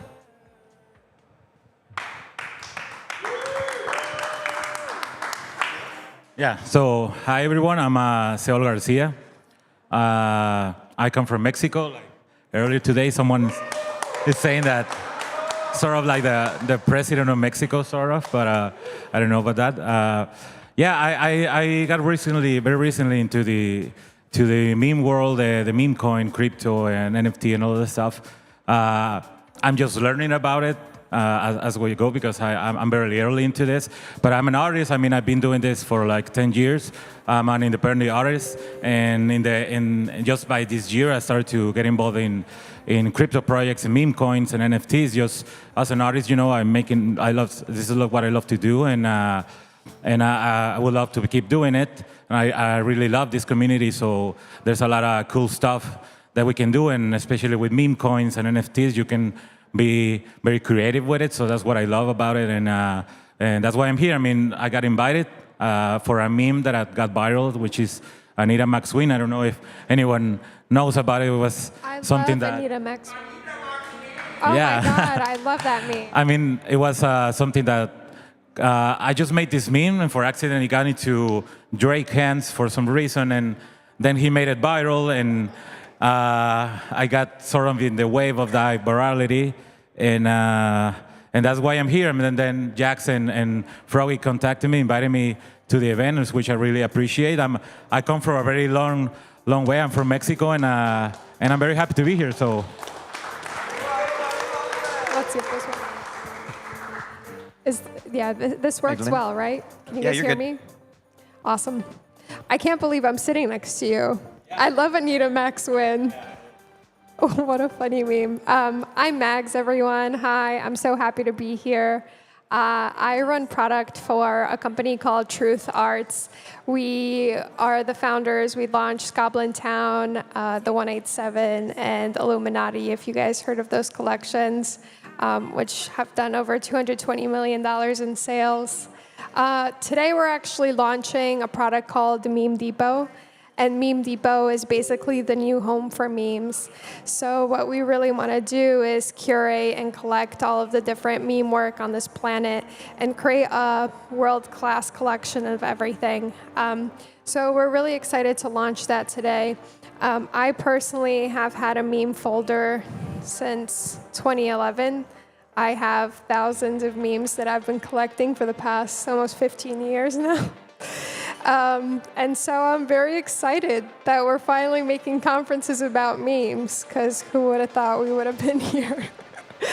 Nice to meet you guys. Thanks, Magdalena. Boris? Hi, guys. I'm Boris. I'm the founder of Live Art. And well, what we do is a little bit different. We create meme art in our studio on behalf of and with the world famous artists. So there are artists out there, there's about $2 trillion worth of art out there. That's sort of art as an asset class, if you think about it this way. And obviously the vast majority of those are not digital. They don't know what blockchain is. They don't know what anything is, right? Really, in our world. So, and yet they really want to get, to push something accessible to the audiences that are new, because they're sort of tired of the old calcified audiences in the traditional legacy art world. So it turns out that meme art is actually a great way for them to get introduced to these new audiences, or new audiences to get introduced to their art, and then sort of slowly but surely get them into other kinds of art. So this is what we do. Been doing it for some time, and I think we'll probably show some of the examples later. David? I am the world-renowned artist David Gersh. I'm global superstar. Thank you. He knows. He knows, he knows, he knows. Pump it, thank you. And I run the world's largest cybersecurity company.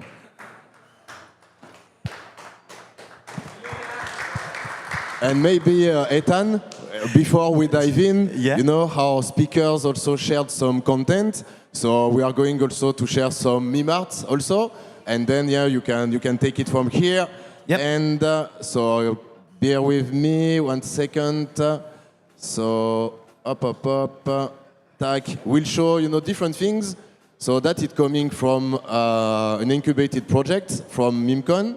So to show you also to the people how memes creators are using.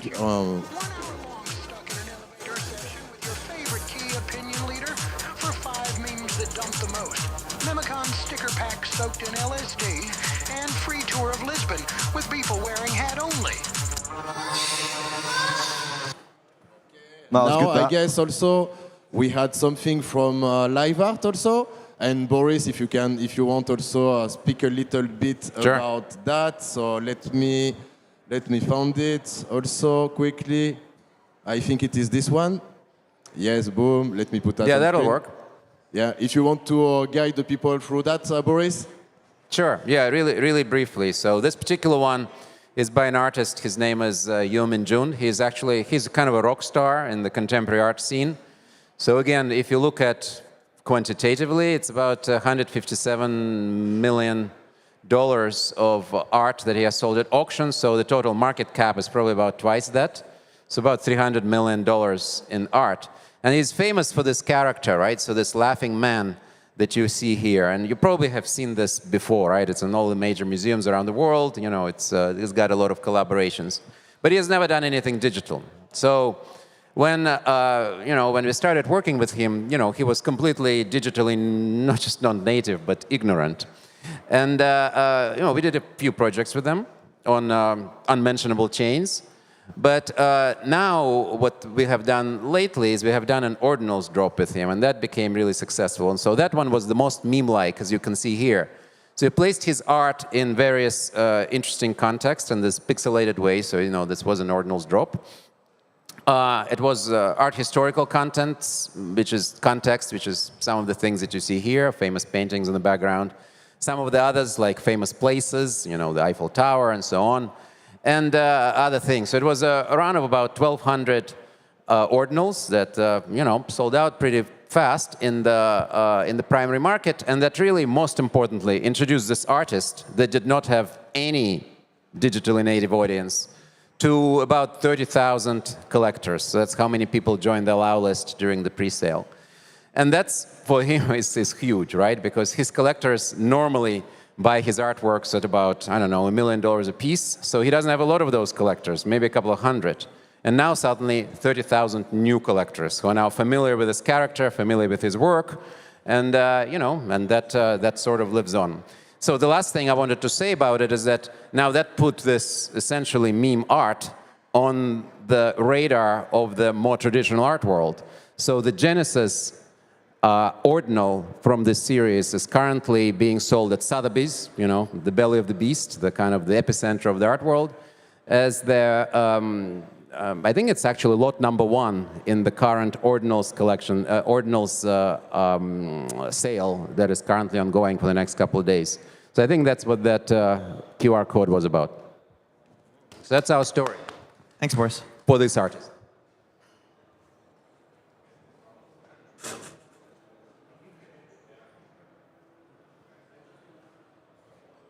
That's good science, that.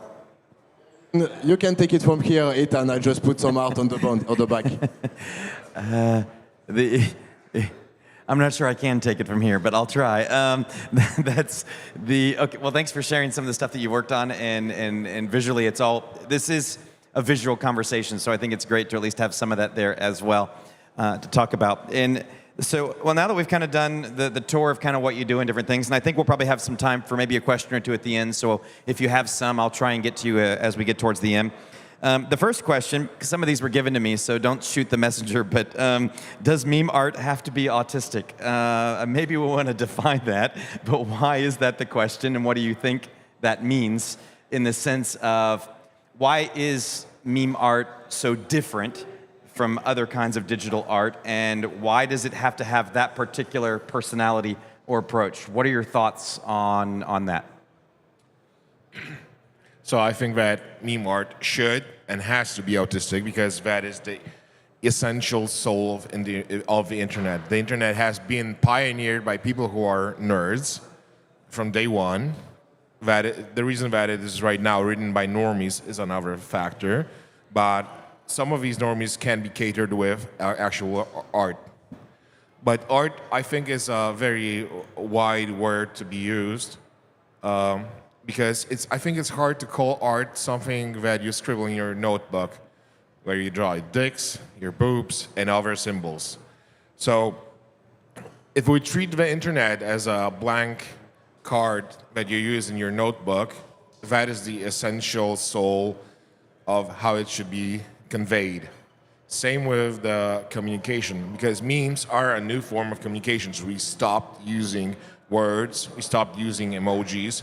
We mostly right now converse with memes. How many of you guys have sent a meme to your fellow friend? Yeah, exactly. How long ago? Just exactly.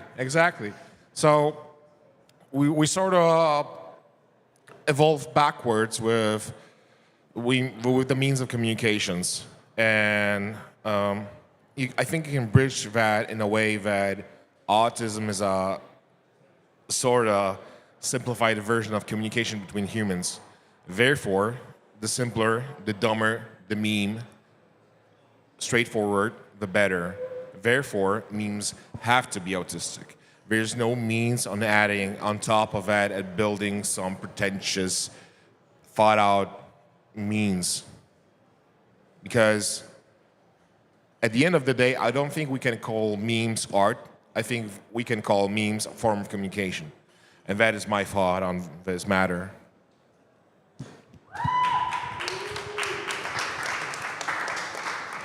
So I don't know how I'm gonna follow that, but yeah, I mean, I can tell just by my little knowledge in this how this relates to all of what you guys do right now, right here in this type of events. But I think as a form of art in a way, like you said, like a form of communication. I think art in that way, as memes, are very untouched, but anything that can make them complicated. So it's a very easy way to just say something, and then create a lot of things around it. I mean, I think that every meme, I also think as a concept, as a definition, any meme is just something that has to be evolving and constantly replicated and turn into something else. So they're a very alive thing in the space, and a very important one in this type of. Huh? Yeah, like remix culture, for example. And I mean, what I mean by they're very untouched as an art is that anything else that can complicate them, that they don't doesn't need to for them to for them to exist. So I mean, that way are very simple and also a very easy way to say what you want to say and express emotions and do whatever you want with them. And in this space, in this sort of and crypto meme coins and NFTs, is I think that the perfect thing to have as the base of everything, and then you can create some stuff around it. So to answer the question, I don't know if I answered the question, but I think yes also, and yeah, I think that's it. No, but I think I like the idea that memes are more a form of communication than necessarily wanting to qualify them as art per se, because I think that if you feel like it's art because it's artistic and it's coming from something creative, then fine. But underlining the idea that it's really just trying to communicate something at that specific moment, and that's why we share them so much, because some reason it resonates with us and we want to share that meme with somebody because we know there's a connection there and they're going to appreciate it. I think that's really interesting. So we don't have to answer every question, every single person. If you want to add in on this topic, then you can, but we've got other questions as well, so we don't have to do each one. Anybody else want to? Well, I was going to say... I can't imagine that you with a big fake head want to have a response on this. Well, yes, I was going to say, does meme art have to be autistic? If you divide it in half, you melt the polar ice caps. And by melting polar ice caps, you get a breeze of, you know, the kids in Africa, like, they're going to lose their shit. You get it? No, but okay, I appreciate it. That's my answer. So, thank you.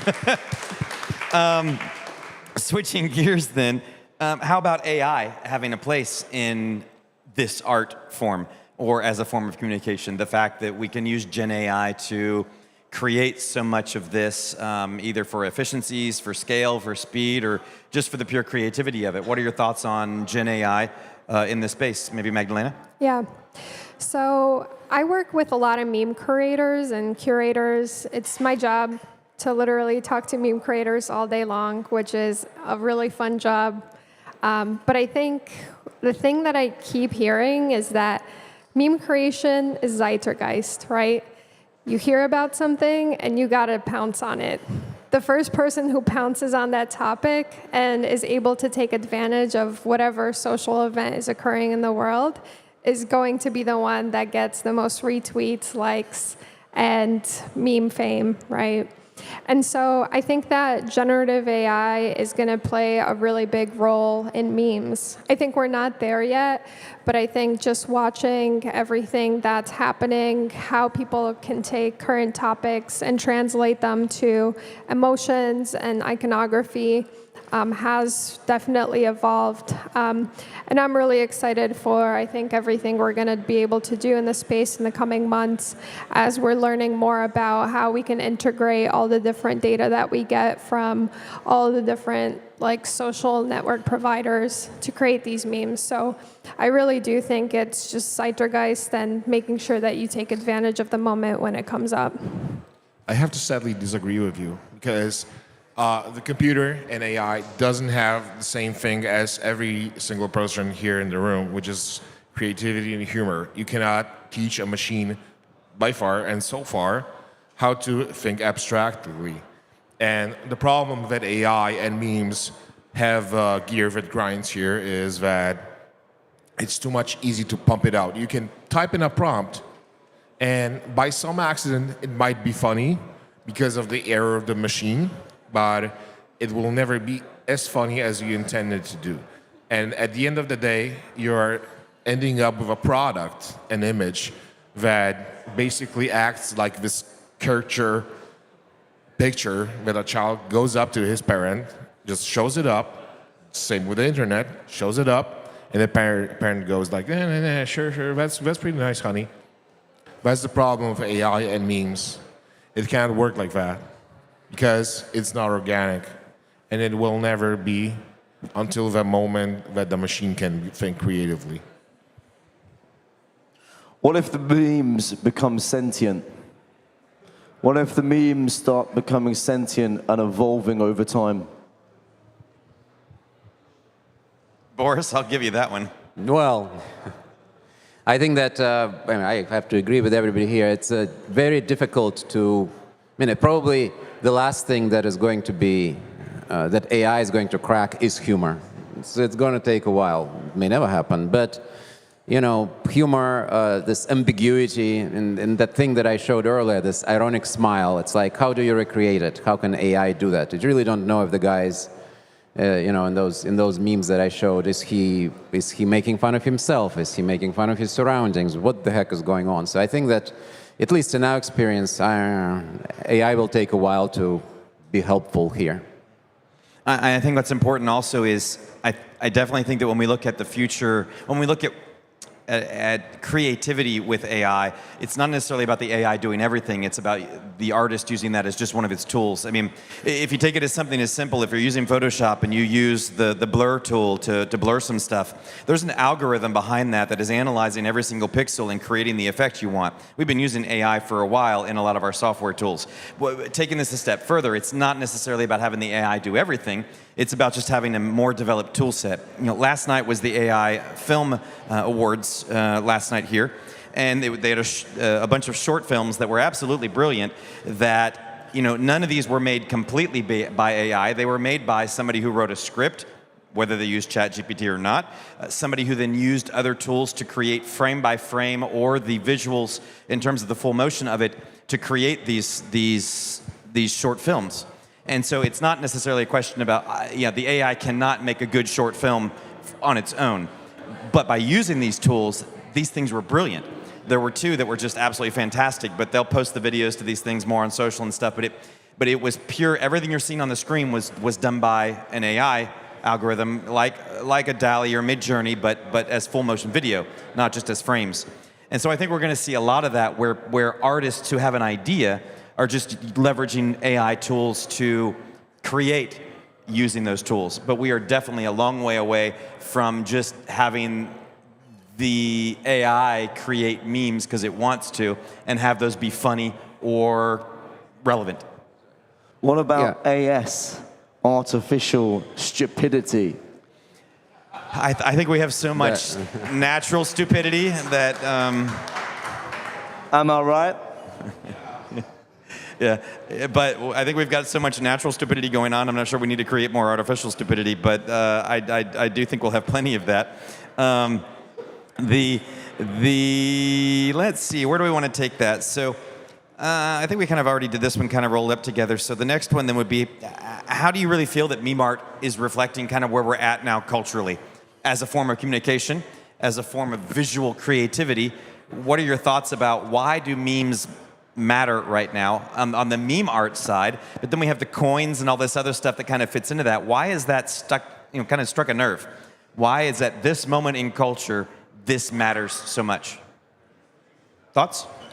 Yeah, I'm sure most people in this room saw that the American administration is looking for a meme intern. Biden is looking for a meme intern, which is interesting, and we see a lot of that across different brands, and they're trying to find people to communicate using memes. I think the stat off the top of my head is that meme marketing and just meme imagery gets 30 to 50% more reach than any other sort of digital anything on the on social media. And so by using a meme, you almost automatically guarantee yourself 30% more people looking at whatever you're posting. And that benefits really anybody who wants to get the message out about whatever it is that they're doing. So I think the other thing is that, contrary to what the government may want, is that memes are a form of subservience, right? So if you have some sort of commentary on any given topic, you can communicate that very quickly using a meme and post it to your network. And I think that spreads like wildfire. Yeah, I actually think it's all about the accessibility of it, because one example I can put it, me myself as an outsider of the meme coins and all that stuff, I I started to learn that I try to make some memes or some art for meme coins, and I try to put that everything has to be perfect. You know, like I try to put all the experience I had, all the things that I know how to do, of course, my style and everything. But I started to learn that accessibility was very important, so it needed to look very accessible, not exactly homemade, but so people can see that meme and can think that they can do it also, like a very quick thing. Because, for example, there's a lot of communities on meme coins that have people in their community that are making versions of that meme and helping grow all the art part of it. And it's a very accessible thing for them too, even if they don't know what to do, but they have a certain understanding of what to do with memes. And so I think it's all about the accessibility of it. So it's a very simple message. And also for people that don't know a lot about crypto or all the technical stuff, it's a very easy way to get them in a project just by through a meme, through a thing that they can understand and they can see and then share every day. And if I could just add to something that Magdalena mentioned, government. You mentioned government. That's great, because there are different kinds of governments out there. And so the subversiveness of memes, I think, is a very important aspect of it. Again, in the one that I showed, you know, that guy, he's in China, right? And so he's smiling. Who's he smiling at? Is he smiling at the government? In fact, he got in trouble many times with the government because some people thought that perhaps he was. And, you know, he in fact had to leave the country for a while, come back, and then continue making his art. And so now these memes are sort of reinforcing that ambiguity, right? And this interplay between the social, cultural, and even political events that are going on in whatever is the country where the viewer is, where the artist is, and where the thing is happening that is the meme is trying to portray is I think is sort of super interesting. And this, you know, the reason that sort of hit the nerve for me is that we literally, in the creation of that meme, we literally came into direct contact with this kind of a political context. Well, I would suggest human intelligence is at an all-time low. Okay, I actually dug up a caveman and found that he had bigger brains than the current people in this room. This is why we're relying so heavily now on artificial intelligence, basically communicating with pictures of cats and dogs, because we are no smarter than a caveman. It's funny that you say that, because one thing that I did want to add is like just the Nita Max win meme. The amount of times I have just randomly I'm doing something and out of nowhere I go, Nita Max win, just like under my breath. It's happened a lot of times. And so I know that phenomenon is called like brain rot. You know, everybody. Imagine me, I was in like every second of every day. Yeah. I was sitting there just Anita Max win under my breath. And I think we touched on an interesting point there, then we'll move on to our last question. But I think maybe one of the reasons this really resonates is because we've become very global very quickly with our apps now, where the reach that we have with Twitter or Threads or Insta or Snap or whatever, that memes are a visual form of communication and not necessarily art, which means that the Mexican guy and the Polish guy and the American French guy and the other people can all share the same joke if they all get it, without having any language actually involved in that. I think that's a really interesting thing. Now, maybe it does mean that our intelligence is lowering because we're becoming nonverbal or something, but it does at least mean that we're communicating in interesting ways. And one of the things I love about this space too is when we talk about the creator economy and how people are able to make money as podcasters, Instagrammers, people who write a newsletter, people who have a YouTube channel, people who have a newsletter, whatever it is that you do to create. You're a musician, you're an artist. This idea now that the creator economy allows anybody in a world of 8 billion people, if you find 1,000 people in the world that give a shit about what you do, to give you $5 a month. That's $60,000 a year. That's a middle-class American income. It's a fortune in half of the world. And yet, it's only 1,000 people out of 8 billion that give a crap about what you're doing to give you a little bit of money. Like, the ability to connect globally now with the tools we have is amazing. And yet, This allows us to do it without actually having to use words. I think that's actually an interesting point. For us to, the language barrier just goes away. Now you still have to connect culturally and so like, why does that make us laugh? Why do we share that idea?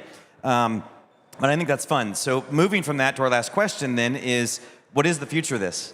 What do you see as what's next? Where is this going? What's our, what do we think meme art will be in 6 months, a year, 5 years from now? I mean, I think just for the memes itself, maybe it can become like a, I mean, memes are what brought us here together. So like you, the example you said, like a Mexican guy, a Polish guy, American, French, for all the countries that are here, that understand memes and that are part of a community of a specific meme. Maybe memes can become a new universal language. I mean, that's what we can see in the future, and not that in the near future, I think, because that's what we're doing right now. I mean, I think it's already happening. We just use our words and our things, and I don't think that's going to change in a sense. Like we're still going to communicate through speak and words and all the stuff. But memes can become a new universal language, so we can express ourselves and talk to other people from other countries.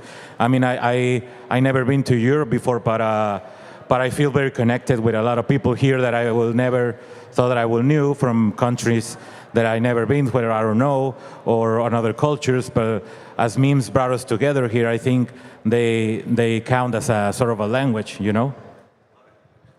We have transcended, really hard word, right?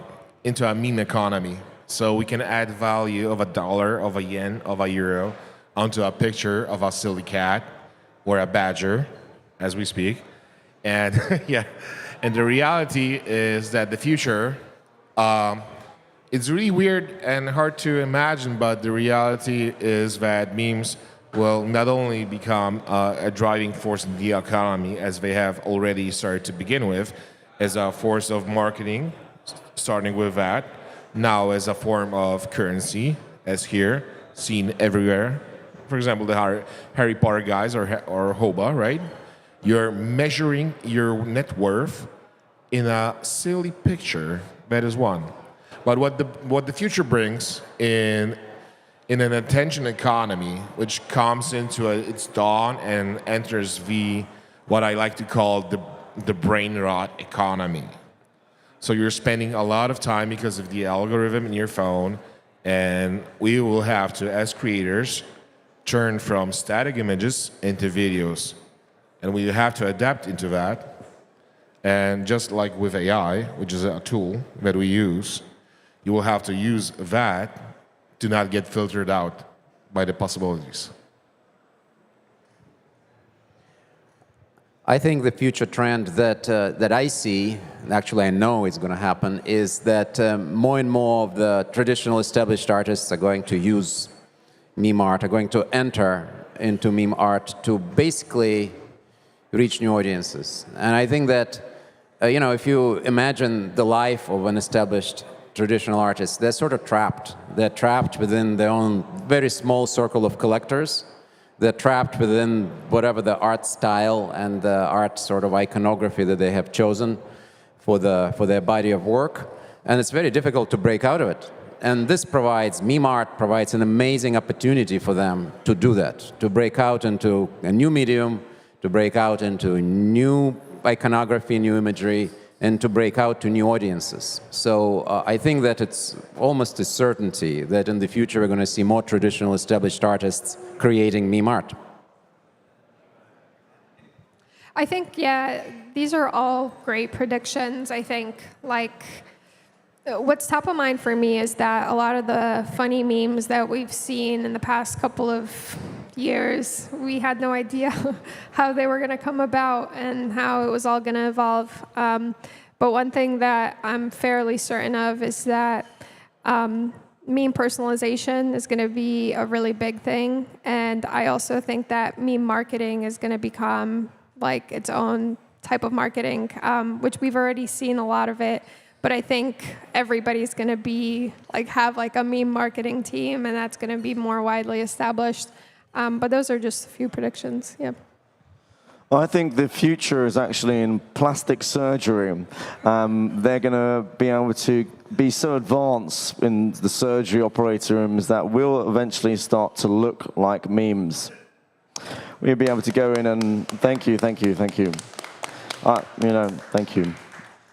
So we have like 2 minutes maybe. Does anybody have a question? Is there 1 or 2 questions that we can take? A quick question for our lovely panel here. Anyone? Yeah? Well, that's okay for everyone else. I'd like to ask, how can you keep up with the meme culture and not be late to a certain meme? Because everyone is onto them.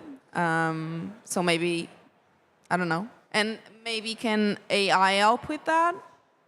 I think the speed of meme is definitely a whole panel conversation. So what do you suggest? A marketplace, all these different things? What's your thoughts?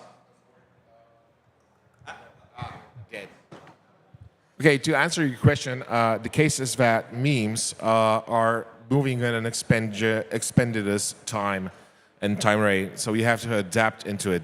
What works in 1 hour will not work in another hour, and what in 1 day will not work what is the next day. It is sort of like real-time marketing, but on steroids. And you gotta also understand that AI will never, I'm gonna use these quotes, so far, replace creativity, which you are able to produce if you are as responsive as you are capable of for it. So, for example, if me and you would have a banter, we would flirt, hypothetically, right? So, the quickest I could respond with my wittiness to you is the same methodology that I would respond creating a meme to the current system. And it also works the same way. Like you're throwing a lot of things at the wall, and at one point, one thing will stick. Anything else on speed of meme? One last question. That was the I'm done time. So another question real quick before we finish. Anyone? If not, feel free to grab them afterwards and have a chat with them. Thanks for joining us, and thanks to Memecon. Give it up for Ethan, ladies and gentlemen, and the panelists. Let's take a photo. Please don't go anywhere because we will be having another panel of extremes and excellence and action and prizes in un momento. Let's take a photo, Ethan and the guys. Everyone get a photo. Cheese.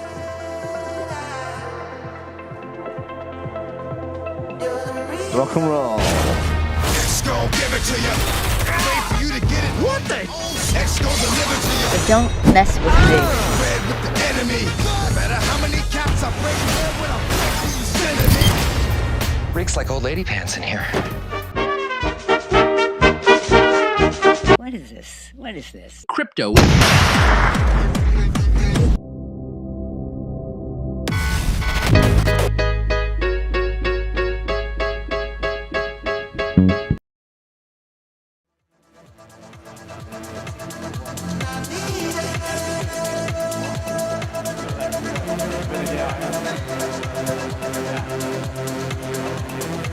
The Avengers of memes. Coming up next, ladies and gentlemen, here at Memecon, we have a panel starting in 15 minutes. Cultivating value, the future of tokenization in cultural trends and memes.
Millions, baby! We're making millions. Come and grab your seats because the next panel is all about money. Who wants to be a millionaire? A millionaire. I don't want the responsibility, personally. It's not for me, all this finances, accountants. Seems a lot of hard work.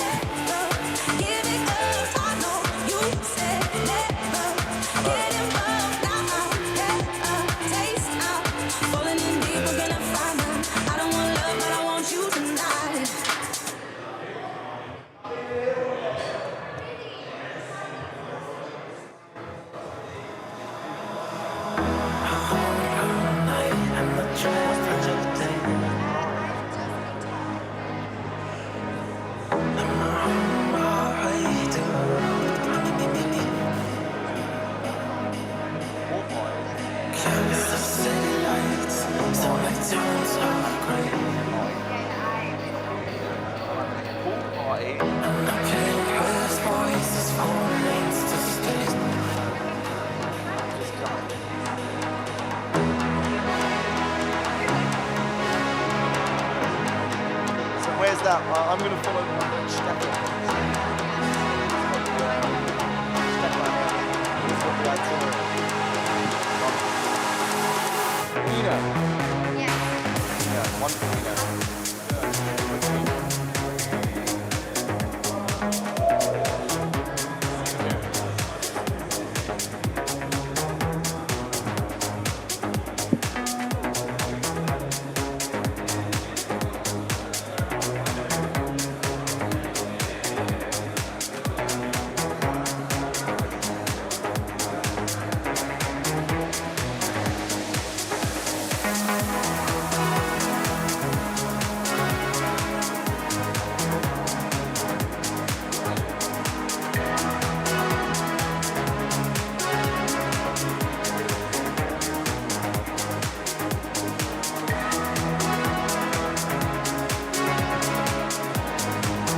The baby is confused. Never seen a manfish before. I am a manfish from the ocean. Half man, half fish. I bring tragic news of a distant, faraway land.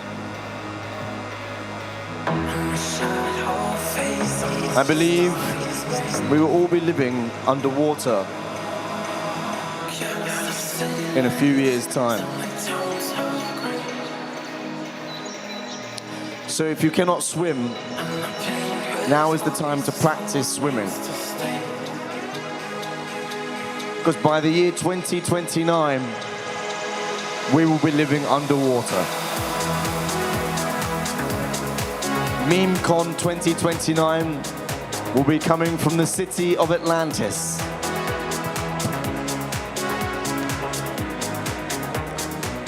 Underwater, ladies and gentlemen. They predicted this was going to happen by the year 3000. But in fact, it will happen by the year 2029.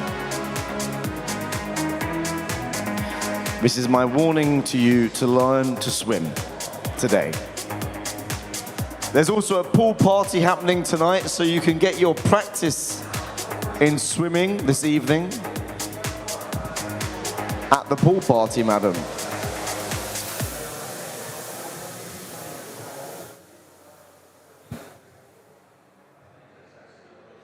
Please take your seats, join us. We're going to have a wonderful talk about memes. Give it up for Julian in the house, the creator, along with Jax, of this glorious event, bringing us together in celebration of meme culture.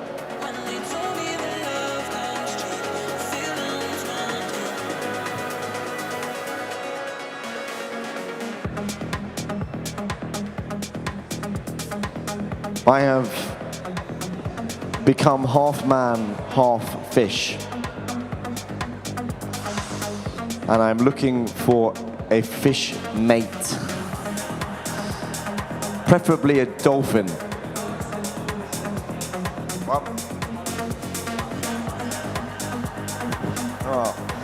I've just been told that cool in Portuguese is the word fish.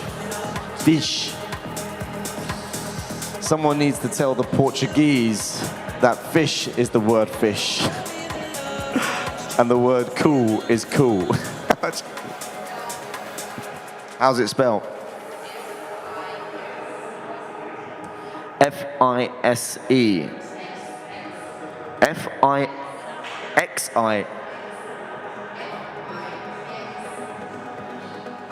F-I-X-E. Fixie. Fish. Very cool. And what is the word for fish?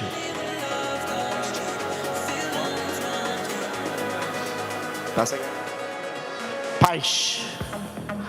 So if you want to say, hey, you're cool, hey, you're fish, fish. And if you want to say, oh look, there's a fish. Hey look, there's a peixe.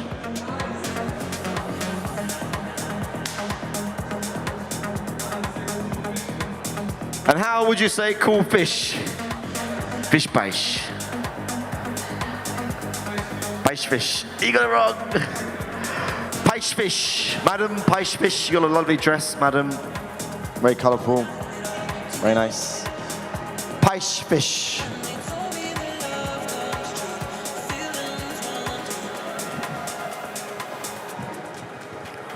Do you believe in the power of memes? Can I get a hallelujah? Do you believe in the power of memes? Can I get a hallelujah? Do you believe in the power of the universe? Can I get a hallelujah? Memes it is then. Memes 1, universe 0. Do you believe in the power of dogs, ladies and gentlemen? Dogs, woof woof.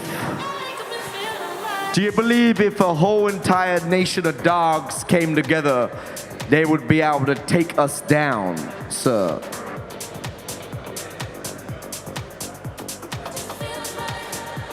This man, Hugh.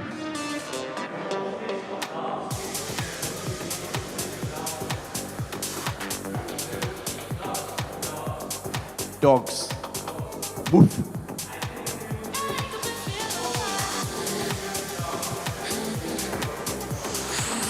These guys will be the last 2 surviving humans to repopulate the Earth. It's going to be a hard task, but over years and years and years, the guy on the right will transition, and soon they will have their first child, and then they will be able to repopulate the Earth and hide in the shadows from the dogs. Hallelujah! X gon' give it to you. Wait for you to get it. What the? X gon' deliver to you. But don't mess with me. Red with the enemy. No matter how many caps I break, when I break you sending me. Reeks like old lady pants in here. What is this? What is this? Crypto.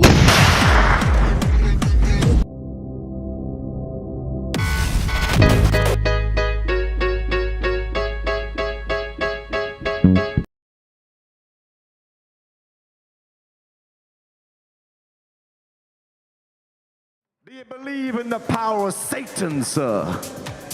No. Madam, do you believe in the power of Satan? If you shut your eyes for only 1 second, he will behold of you. So you always gotta keep your eyes open. Never shut your eyes.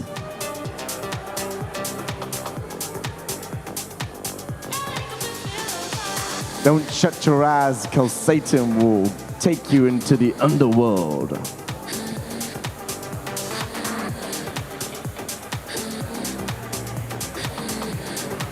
Next up, we have an intellectual talk about memes and the power of, here it is, here is the panel.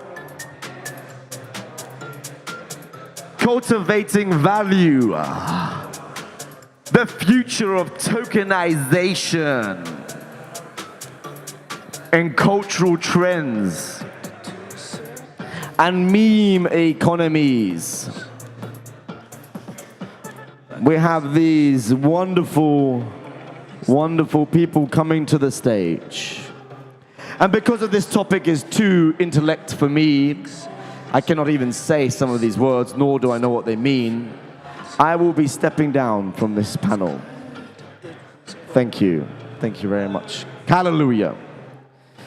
Because I have not got the wisdom, the intellect, or the knowledge for this event. Give it up for artificial stupidity. Am I right? AI, what about AS? Artificial stupidity. What am I having for my sandwich? Artificial stupidity. I hate this artificial intelligence mumbo jumbo. All these big words. I just want to know what to put in my sandwich. What do you put in your sandwich, sir? You like mustard? Just mustard. Just mustard. This man likes mustard sandwiches. Look at the state of him. He just enjoys mustard sandwiches.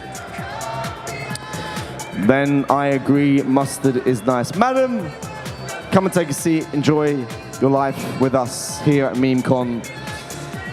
The only Memecon conference in the world! Can I get a hallelujah? Do you believe in life after love? No. This man has been heartbroken.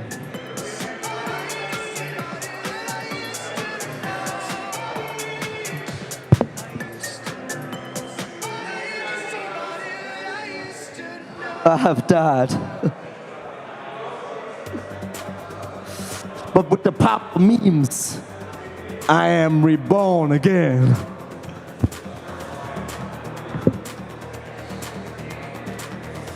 And I am come back with vengeance to smite my enemies.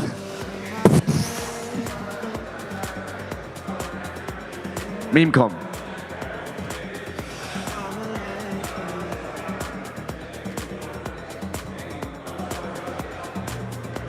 We spoke, oh, welcome, these are my friends, here they are. I love you guys. Do you believe in the power of memes, ladies and gentlemen? Can I get a hallelujah? Hallelujah.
Oh yes, ladies and gentlemen, boys and girls, you're in time for a treat. A panel will be commencing very shortly with a plethora of interesting and wise people. It won't include me because I am not as intelligent as the panel, which is okay because I am here to learn just like you morons. I am also moronic. This man likes mustard in his sandwiches. Can I get a hallelujah if you believe in memes? Can I get a praise the Lord if you believe in Satan? All right. Slowly I will turn you into the dark side. Just gotta have to butter you up a bit. Can I get a hallelujah? Hallelujah. Hallelujah. Hallelujah. Can I get a hallelujah if you believe in love? What's that? Come to the stage. This lady has an announcement, ladies and gentlemen.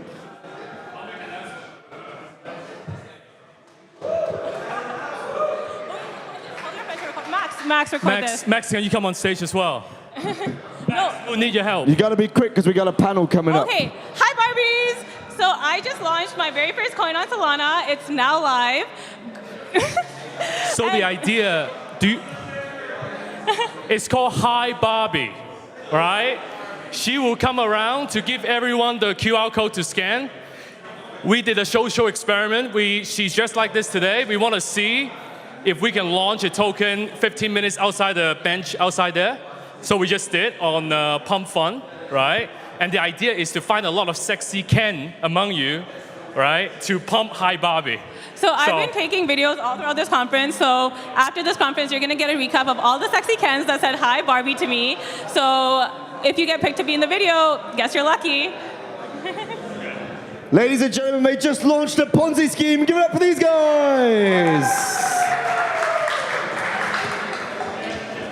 Thank you very much. Tune in to more Ponzi schemes coming to the stage later today.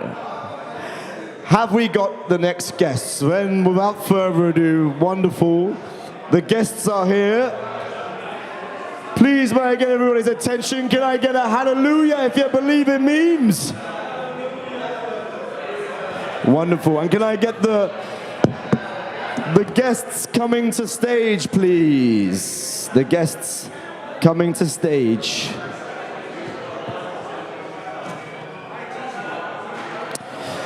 Welcome to stage, your wonderful panelists. Welcome, Quinn. Come and get involved. Here we go. Booyah, let's go. Who's the host? Okay. Yes. Now you go here and come to sit under Here. Gigi sits here.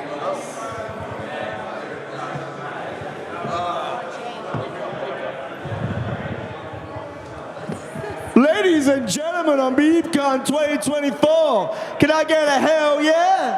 Hell yeah! We got a wonderful panel coming up now, and I'm going to introduce you to the host, the moderator. Please give a warm round of applause for Sia. Hello, everybody. It's so nice to be surrounded by crypto-loving people as yourselves and my amazing panelists. So my name is C, and today we're here to talk all about meme coins, and I think we should just allow my guests to introduce themselves. Quinn, do you want to start? Yeah, of course. Hi, guys. I'm Quinn Button. I am an advisor, consumer behavior researcher, and I've been in crypto since 2014. Very excited to be here at Memecon and to be with this amazing panel as well. Hi everyone, I'm Gigi. I'm a creator and founder. I host really big events called Bing Bong and my No Bros Allowed. Sorry if you can't come. Creator with Rogue Radio. I'm a venture partner. Been in crypto since 2017 and actively in Web3 Twitter since 21. And yeah, excited to talk about this today. Hey everybody, I'm Rupert. I'm one of the co-founders of Valor. We're a content-led trading platform with Flick to Trade and Swipe to Sell. And yeah, very happy to be here. Thanks very much for having me. I'm Oleg, I'm co-founder of Sweatcoin. We started in 2014, wanted to be on blockchain, too early, couldn't build. Migrated in 2022, building on Near, and we have 166 million users on Web2 side and 16 million users on Web3 side. And I've started with meme coins quite early, but I stopped at Floki, and right now I'm kind of losing my will to live because there are 80 of them got launched today, apparently. So, I'm looking for wisdom, but I'll share also some thoughts. Amazing, amazing. So, Gigi, I'm going to start with you. I'm going to ask you a question, and I want you to kind of tell us why you think meme coins are running the cycle. I think Web3 has always been an attention game, and right now it's meme coins. 21 was NFTs, and earlier this year we had farming meta. So I think Web3 flows into attention. Wherever there's attention and money to be made, right? For a minute we saw farming being a huge thing. And then there were some TGE that dropped. They didn't really perform well. Then people continue moving on. I think for a lot of people, they used to trade NFTs. There was liquidity there. You could buy an NFT, you could flip it, and the NFT market has slowed down. Where meme coins, you have hundreds of meme coins launching every day, and it's kind of in a way you have skin in the game, right? Because you can buy a meme coin, and now it's up to you to onboard your extra liquidity. I'm kidding. To onboard other people to the meme coin, and kind of if you share that cult following, if you really like what the culture is about, I don't know, it's you really feel integrated. And I think that's why for some it's yes, you can make a lot of money real quick, and for others it's you can also buy something that you believe in, you have equity in, while also being able to sell a fraction of it, right? You can buy one NFT, but if it goes all the way to whatever number, you only have one, you have to sell it completely. Where in meme coins, if you buy X amount, you don't have to sell the full amount. So you can still take profits out as, hopefully your meme coin's going up without having to exit that community. So it's an interesting world. I think the other thing is that they're fun, right? And they're easy to understand. The issue we have with getting normies into, or the general public or retail, whatever we want to say, into crypto is that it's super complicated. The on-ramps are so hard to get over. And actually, when you look at, something, a dog with a hat versus Aptos, which has this FDV of XYZ and does all of this kind of stuff, it's easier to latch on with dog with a hat than it is to latch into the technical and the more complicated stuff. Do you have something to say, Oleg? Yes. We dug into it, and we actually asked a lot of questions around meme coins, and two themes came through. One is get rich quick, obvious. There is nothing else that pumps as quickly as meme coins and can be claimed to make millionaires. And if you think of a standard approach, contract is deployed, somebody takes a position of 10 grand, and then every day you hear how much more this 10 grand are worth. And of course, people want to get money. The other thing is linked to it, and it is a lot more subtle, which is it's a theme of protest vote. It is very, very similar thing that drove people to do GameStop, which is actually against establishment and against the system. More and more people around the world are seeing that system is failing them. There is no chance to get ahead. There is no way that you can actually become financially independent. And they are going for stuff that system despises and tries to kill. And there is nothing, even in crypto land, that is getting more criticism and laughter from the system than meme coins. So the more Gary Gensler goes against meme coins, the harder they pump, because it is a protest vote. People want him screwed, and the way they do it is they're making meme coins go up. So one is get rich quick, and another one is protest. Thank you so much. That's absolutely right. Quinn, what about you? What do you think? Yeah, I always think of meme coins as attention coins, right? So my background is really, I have been really focused on-chain data and how that correlates with the attention economy and the creator economy, in the Web 2 space, right? Like on Twitter. And interestingly enough, what we're finding is a lot of micro-influencers have together this network effect of really bringing a meme coin to fruition. So it's not about like someone like Caitlyn Jenner or Iggy Azalea, even though I love her. It's not necessarily always that jumpstart. It's actually any one of us can actually create a meme coin. And like that, I love what you just said, Oleg, honestly, about the protest, because I do agree with that. I think a lot of the NFT space, a lot of what I've seen in the previous cycles is very similar to like when that whole GameStop happened. It was like, well, how else are we going to be able to do what we want to do? And the on-chain data speaks to that. And I think that really, at the end of the day, you want to keep a moon bag. I think the very first meme coin that got me into it, because I always kind of, honestly, in the previous cycles, strayed away from them. But I thought they were really interesting this cycle, and it was Bohm that actually got me into the whole game, which I thought was really interesting. And it was a pre-sale, and there's a lot of trust in this trustless system. And honestly, I think meme coins, there's a tricky side to it where it's like you don't know if it's actually going to pump or not. But I really do think that it is about the culture. Like it's really rooted in culture, and it is anti-establishment, and it is something also that brings you joy, brings a smile to your face, actually makes you laugh. And you can't really fight that at the end of the day. And if you can make money off of that, I think that's really interesting and fun. Thank you so much, Quinn. So, Gigi, I'm going to go back to you, and I kind of want you to talk about content creators and how they fit in this space. I mean, I think this is like a tricky topic, right? Because for some content creators, it just depends on the way that you are promoting something. Like personally, I've partnered with some coins, one of them being Myro, which it was through Rug Radio. They work with Rug Radio. They partner with me on doing some tweets, some videos, and then now it's a tricky situation of, hey, how can I promote something and be part of something that I also have financial upside because I'm also a holder of it in a way that I'm not telling people to buy it. I'm not giving any financial advice. I don't want to be hold liable if something does happen, but I do want to represent something that I am a part of and that I think it's cool. So I would say like within that is obviously like for Rug, they're just like, make sure you say this is powered, right? And I think like a lot of people don't do it.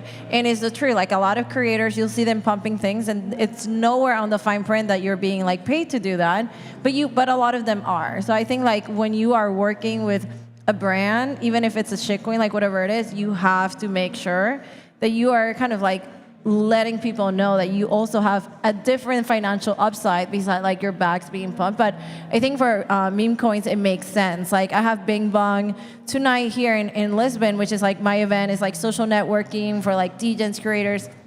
We're doing one in Austin in 2 days, and we partner with a coin called Bubba that was released 11 days ago.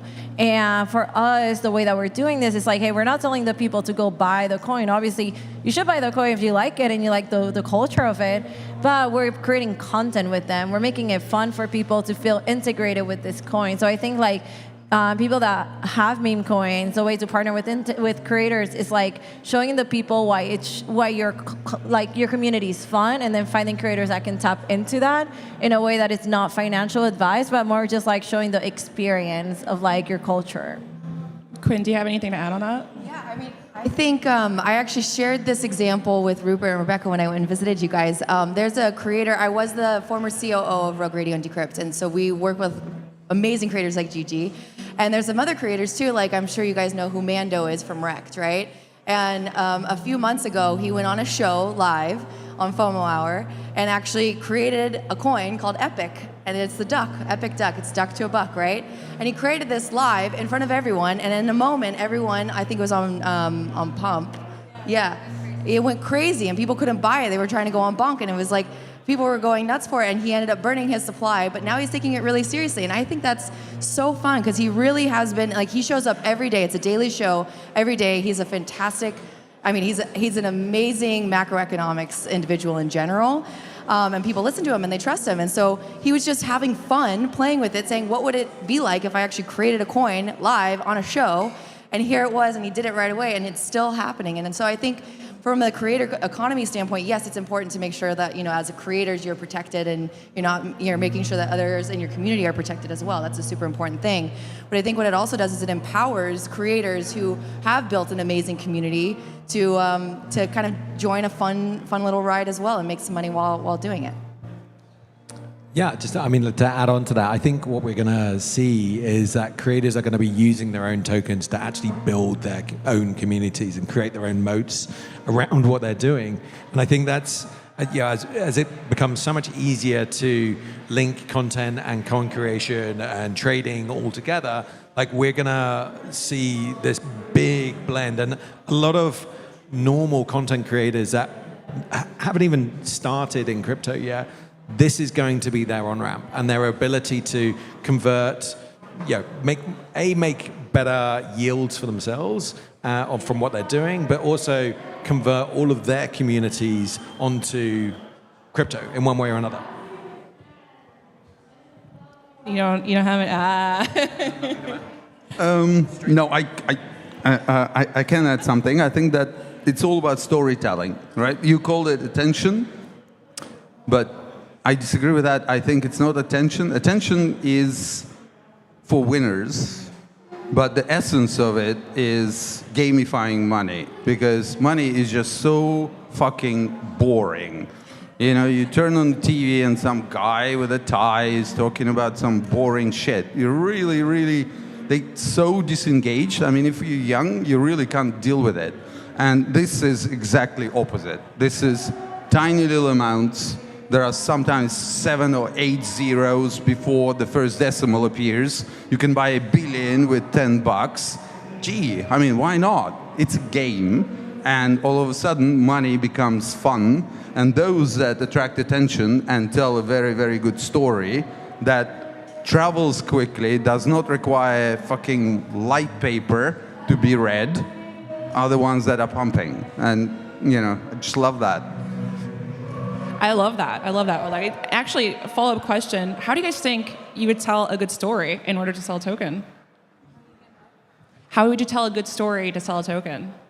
It's all about the memes, honestly. Like, we say that, and it's like, for me, I trade a lot, and it's, obviously you look at the charts, you want to see volume, you want to see market caps, you want to see who's talking about it, but like beyond that, it's like about the meme. Like, do you actually laugh with the meme? Are people creating good memes? And like one that I own is Moomoo, and for them, something I really like about Moomoo is that they literally have a Telegram group only for memes.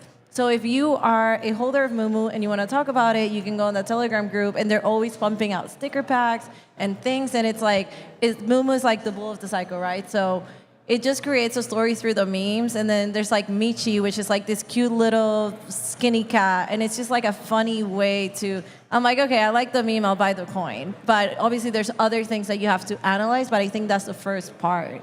It's just like how they type on Twitter, how the memes are created, and what are the memes saying. I think also like an alternative way is education, right? Like if we look at something like Memecon, which was created as an experiment to show people how to create their own tokens, much in the way like Duckcoin, Epic Duck, yeah. Epic Duck, go buy Epic Duck. These ways of educating people how to get into crypto in one way or another.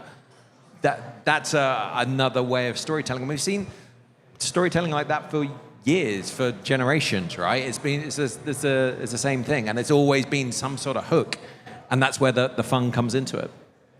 Absolutely. So maybe moving on from that, let's talk about the future. What does this look like? I don't know. I don't want to say a year from now, because that's like a million years from now. But what do you guys think about the future of meme coins? Quinn, do you want to start? Yeah, I think memes are never going away. It's like internet culture, right? Like that's never going away. Now, what coins get created on which chain, like that might change, right? Like right now we're seeing a lot of coins being created on Solana because of, the speed, the efficiency of it, right? And to me, as a researcher, that on-chain data cross-chain is very, very, very interesting also, because similar to how we always talk about we want new people to come into crypto, well, we have a lot of ETH maxis and Bitcoin maxis and all these different maxis that are now actually coming over to Solana for the first time also. So it's really kind of, in a way, crossing cultures that I think it's really powerful. So I don't know where it goes in the next year, but I'm very excited, and I hope that it continues to thrive and to flourish. And I think that what Gigi said is that right. It's like it's fun, and it is about the storytelling as well. Like it really is. It's like, I mean, I think about the movie Dumb Money. I don't know if anyone's ever watched Dumb Money, but like you know, Roaring Kitty came back on Twitter and it like sent everyone into a spin. But like there's a story, an amazing epic story about that, right? Now imagine if Roaring Kitty had his own coin. Like, oh my God, I don't know what that would look like. But I think what we'll probably see is the empowerment of other people. The more they learn how to create their own coin and to actually, you know, share storytell and build a community, I think that you'll see a lot more people having the power, empowering themselves to actually be able to do that in a meaningful way. Absolutely. Gigi or Rupert? I think like it'll be interesting. So I'm really looking forward. So I've been talking to a lot of people about more on like the technical side, right? And for a lot of people, what they're trying to do right now is figure out like what's the next chain to go on. Right now, we have a lot of people farming. What is it called? Base. You have Base. You have all the farming happening. So a lot of people are like really invested into like PackMoon and other ways that they can like tap into what's like the future of the next thing. Blast. So everyone's farming Blast, and then we have Linea. And right now I was talking to some people that are like, oh, we want to do something on Linea. That's going to be the next. Like, there's no meme coins yet on Linea. So they're like, okay, we have to go there. It's like the next thing. And then I'm talking to other teams that are like, oh, like, how can we do 404s on Bitcoin? And then you have other people that are saying like, okay, so how can I create a coin that's on Solana, but then I can bridge it over to Bitcoin and it can bridge over to Linea. So I think everyone's getting really creative about what is the next meta. And I'm just really excited to see it. I think like the concept of meme coins and attention coins is not going to change. It's just attention will move to where incentivization is. Where incentives are. So Solana meme coins are great, right? Like low cost, usually no taxes, like all of this. Great. Ethereum, you can find a lot of honeypots. You have like taxes involved. So I'm just excited to see like what's the next thing.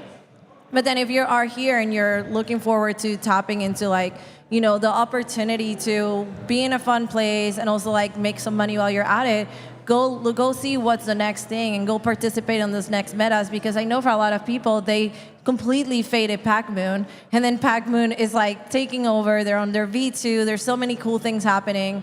And now you have like the blur farming. It's like, I don't know, if you're in Web3 and you're not really looking into new metas, like what are you really doing in Web3, in my opinion? Absolutely. I mean, I don't know about you guys. I'm quite excited to find out what the new name of whatever the next thing is called. I mean, look, like Quinn said, I don't think they're going to go away anytime soon. I think, you know, we've seen them since Doge, really. And even I'm trying to remember my dates, whether or not Doge is before or after the whole GME kind of, it's before, right? Yeah. And yeah. So it was the first meme, but like, was it called a meme coin back then? I don't think it was.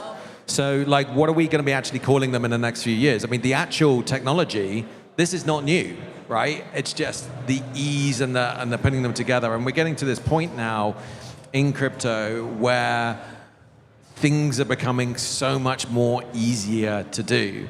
Like a lot of the infra has already been built now. Like we don't need any more layer 1s, layer 2s, layer 3s, layer 4s. You know, all of that's now in place. We've got all the tools to build out on those. We now need everybody to be just using that and properly changing financial infrastructure. And I think the mass adoption through memes is going to promote that change throughout everything else. Hopefully. That's my optimistic view.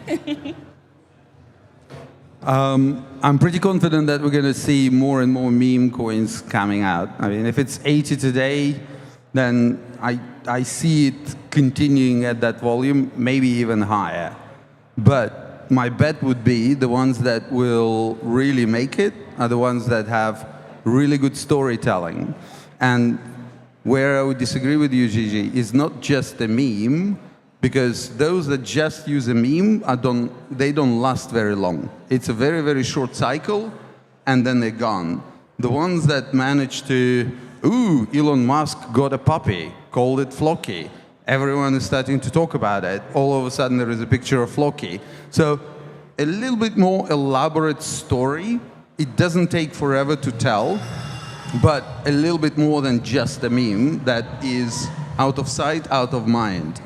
So storytelling and really spending time to understand what is the next story that is going to land well. And I would imagine that somebody should bloody do it professionally, because if you actually talk to a lot of people, even sitting in this room and trying to understand what are the themes, what are the drivers, you can potentially turn meme coin creation into a kind of product stream. Like, we managed to figure out a lot of things, how to launch products, how to launch companies. I'm sure we're going to get there with meme coins. And another big prediction that I have is right now meme coins, even if they get to a really, really big valuation, they become stale quite often. And community then flocks to something else. There is a huge need to actually assemble the team and get people working, because once you created this wealth, you really can build an awful lot of stuff around it. Add utility, because just fun is not necessarily going to make it into a forever coin. And right now there are very few mechanisms of assembling the team, rewarding it, because all the tokens are already in full circulation. And we just need to figure out how to add a little bit of longevity and opportunity to develop these things into a lot more than what they started as. Oh, absolutely. Since you're talking about communities as well, what do you guys think is the difference between communities, NFT communities, and meme coin communities? How do you guys think that differs?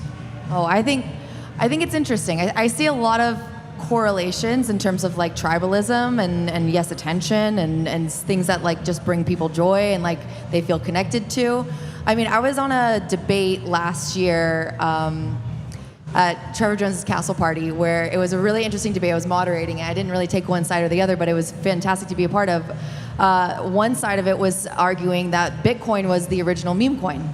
And I really started thinking about it. I was like, actually, that's pretty interesting, right? And so if I think about even just beyond NFTs, like even before that, right? Like what are all of these different like new chains that are coming? What are these different coins? It's all about culture at the end of the day, right? It's like this subculture that I think people really, it's like anti-culture, right? It reminds me of like the Thrasher days of skateboarding, right? Like it reminds me of like a lot of really interesting things that we connect with, that we remember, that define a generation. And genuinely, Bitcoin and all these other meme coins, what it does is it allows access for people to connect financially without borders, right? We're all online anyways. We don't really care if you're in the United States or if you're in Portugal or if you're in Korea or wherever. And this allows people to connect, just like NFTs did, and connect in a financially incentivized way. And I think that we'll see that really play out in multiple ways. I think that obviously NFTs were very tribal. I think meme coins are tribal as well. Probably not quite to the extent where it's that divisive, but you're going to see that no matter what when people are on teams. And I do agree with Oleg's point, is like when something gets to a certain point, it requires a team of people to really make it something to go to that next level. Whether that's a centralized team or it's a decentralized team like, Bitcoin miners, well, that'll be yet to be seen. I don't know which one's better or not, but I do think that there's a lot of connection between the different cycles that we've seen with meme coins, NFTs, and we'll probably see it play out in various different ways in the future with whatever gets created on the blockchain next. Absolutely. I laughed so hard when you said like the teams, because community takeover is like the season of community takeover, right? Like even communities that the dev never rocked are like, okay, we need to name this a community takeover, so the people think the dev left, even if the dev didn't have any. It's so funny. So yeah, I think like obviously teams are important, but if you can make your holders, whether it's NFTs or like meme coins holders, feel integrated and incentivized. And that's, I think, like the biggest difference between NFTs and meme coins right now. Example, I'm a holder of Pudgy Penguin. So you can own one Pudgy Penguin. I think it's like 12, 13 ETH right now. So if you don't have 12, 13 ETH, you simply cannot be an owner of a Pudgy Penguin, right? But when you talk about meme coins, you can buy a meme coin and put $20 in it. And let's say maybe that meme coin, maybe you got lucky, you bought it at 200,000 market cap, it went to over millions, or maybe it's already at millions, but you think it'll get to $1 billion. $20. That's it, right? And you're already part of that culture, already part of that community, and you can continue to do that. Where in NFTs, that's not the case. You have to buy a whole NFT to be integrated. And I think that is also why meme coin holders will work harder than NFT holders for that community that they believe in. We see, obviously, like the Pudgy Penguins community, I think it's like the strongest community that there is for NFTs, especially ETH NFTs. But again, even the little Pudgy, I think it's like 1 ETH right now. So it doesn't matter how hard you shout about your NFT, the market that you can get to go in and actually buy your NFT is so much more limited than when we talk about meme coins, right? Like I can go talk about one meme coin and I can probably get all of you to put at least $10 into this one meme coin and say, hey, I think this is gonna go at least like a 3x from here and whatever. And you're like, oh, it's only $10. And then you're also thinking, okay, I put $10, but if I can get X amount of people to like come in, like I can probably cash out my initials when it goes like 2x, like whatever. I think there's so much more like financialization, obviously, in meme coins, but there's also a little bit more of an upside. There's way more risk, but it just depends on how risk averse you are. And I think for crypto, like you are in a super PvP risk averse market. So NFTs will probably have their moment again. I know there's a big movement for like make NFTs great again, but I think we'll see a different world in the NFT side. We're gonna see more 404s coming out. I did like the Fluff 404, I know there's some coming out on Blast soon. And that's like the perfect medium, right? Like you have an NFT if you want to, but you can also change it for a meme coin if you don't want to hold the NFT. So you can be in both markets in a way. And I think we'll see more of that because that's like, you're the meeting of the worlds for the people that want the NFT or for the people that just want to have a meme coin. Of course. Yeah, just to further onto that, access. It's all about the access. If you weren't at that mint point on whatever NFT group it is, and you don't have, like you're saying, that 13 ETH by the Pudgy Penguin, you're held out of that crew, and it's a little bit unfair, and they can hold that, those types of communities can hold that on top of you, and they wield that power. And I think in the meme community, it's not the same way. You just have the access, and you get to be part of that community much easier. Nothing to add. Beautifully put. I will just add one thing. I do think what's interesting that we're seeing now is also NFT communities being targeted to get airdrops of meme tokens, also meme coins. So I think it's also a way of accessing a specific target demographic. Like, okay, we want to access Pudgy Penguin demographic. We're gonna give them, this airdrop. I mean, we've seen this with like 9DCC with G Money, right? Like he has this hat. Everyone got it. Everyone gets an NFT. You can give an NFT from someone who scans your hat, right? That's cool, but that only went for so long, and so now he's actually doing airdrops of tokens when you scan the hat, and that's really interesting. So I think that we'll probably see the intersection and them kind of coming together in a very interesting way. Absolutely. I'm going to open it up. I don't know if anyone has questions for our wonderful panelists.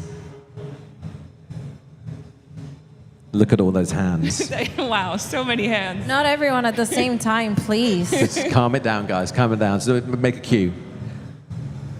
You look like you have your hand up. Yes, you. Oh, there we go. Yeah, come on.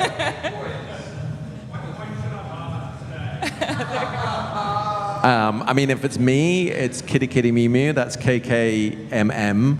It's not financial advice. Do your own research.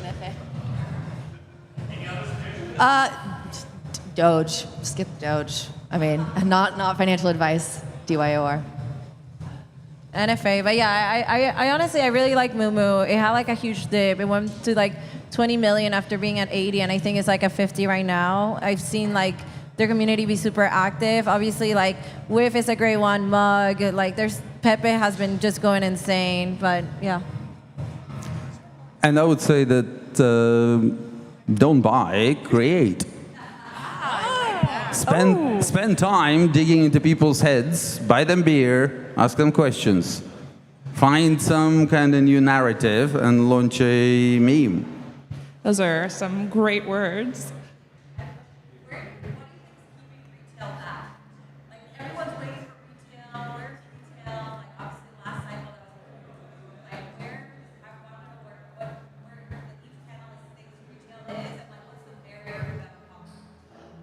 I'm happy to kick it off. I think we just need to make it super easy for them to do it, right? Like I think we've talked about that there's so much friction, and that's why I say go buy Doge, because you can buy it on Robinhood. Like it's like any retail investor could literally just like boom, just transfer money right away, right? So we need to bring down the barrier. I mean, because you think about it, it is like the highest risk investment that you could possibly get. You find out your information mostly on Twitter, maybe TikTok every so often, right?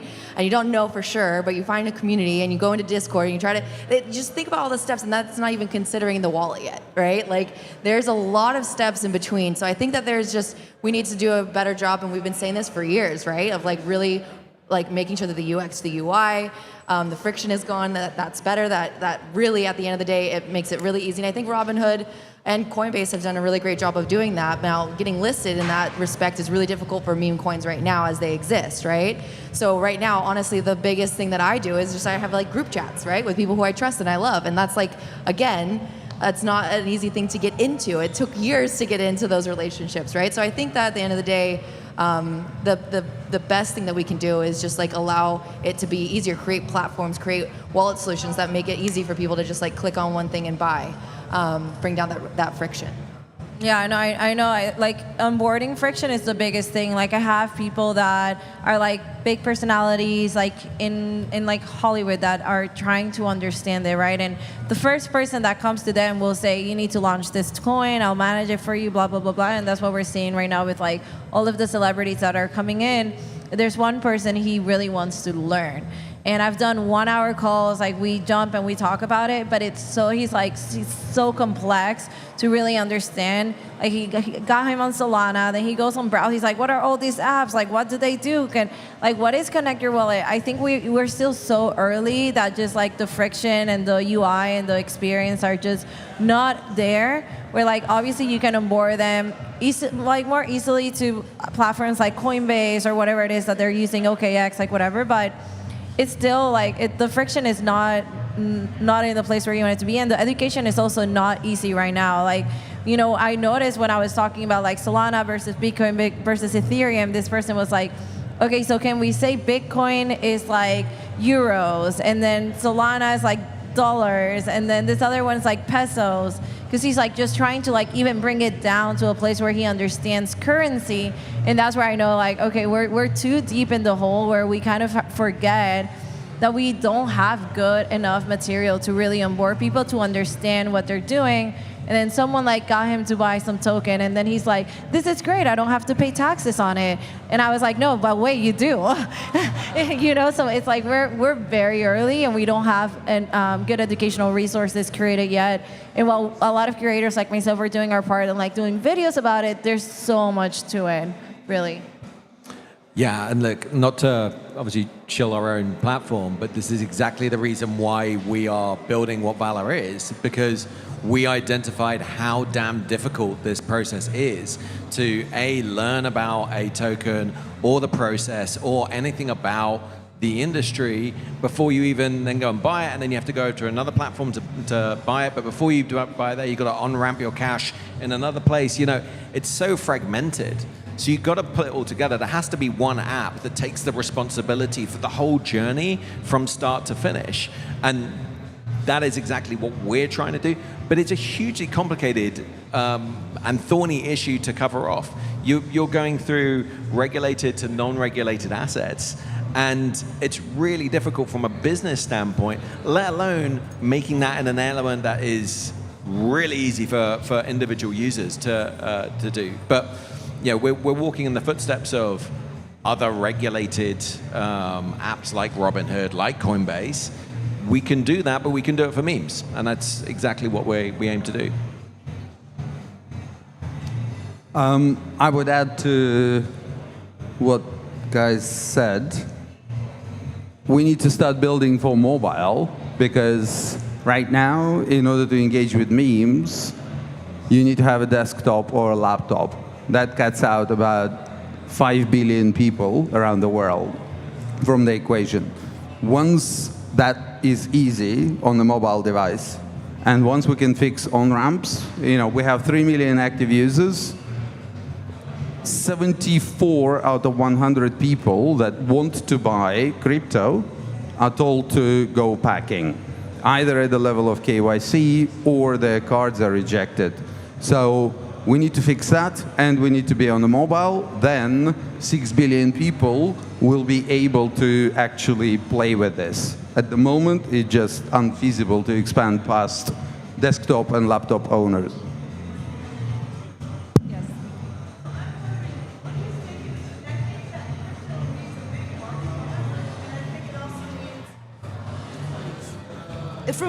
Basically, I've been lurking on crypto for about 2 years, and finally just I got in through NFTs, and really kind of making a commitment and diving in and getting into meme coins and all that kind of stuff. But it's been complicated. What do you think why hasn't there been a concerted marketing effort yet? And I guess what would it take to do a more concerted marketing effort?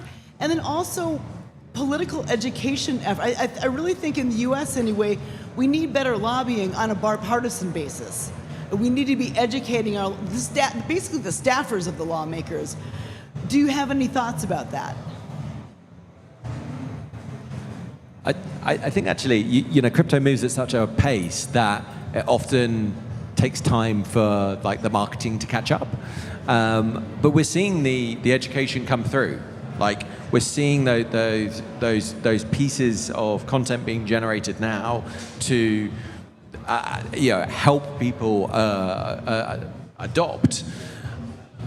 But I think it just takes time, and I think probably over the next 6 months we're going to see a massive wave of just really smashing content and marketing. And I think we're going to see a huge amount of people come into the industry, and that's really what's going to push this cycle on.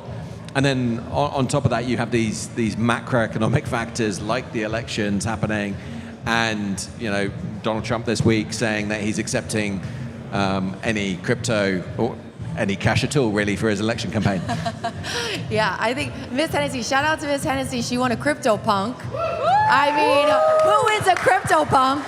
But no, I think it's a really good point. I know we're almost out of time, but I really think that it does come down to marketing and education. We need a new PR, in general, definitely in the United States.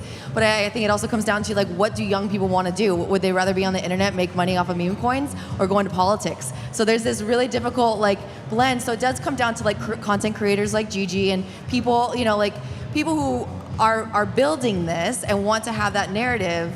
Owning their own narrative and also teaching people, and then it's a combination of that plus platforms that make it easy, because it's one thing to market it, and it's just like the Amazon, one-click buy button, right? Once that was it was okay, that was off to the races, Amazon won, right?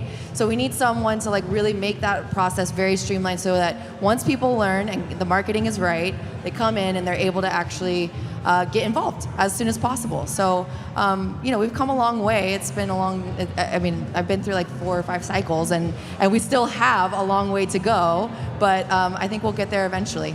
And it's going to come down to a lot of people in this room. I was just gonna say it comes down to curating your feed.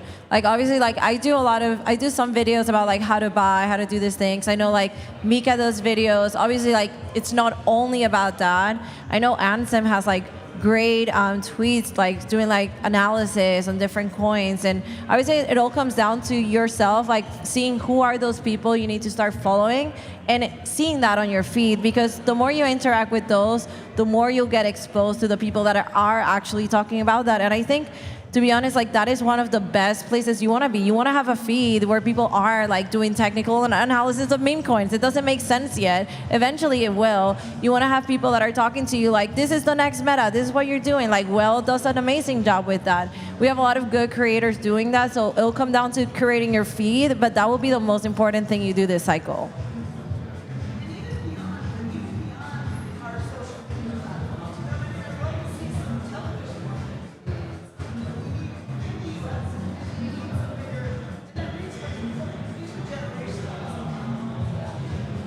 Eventually.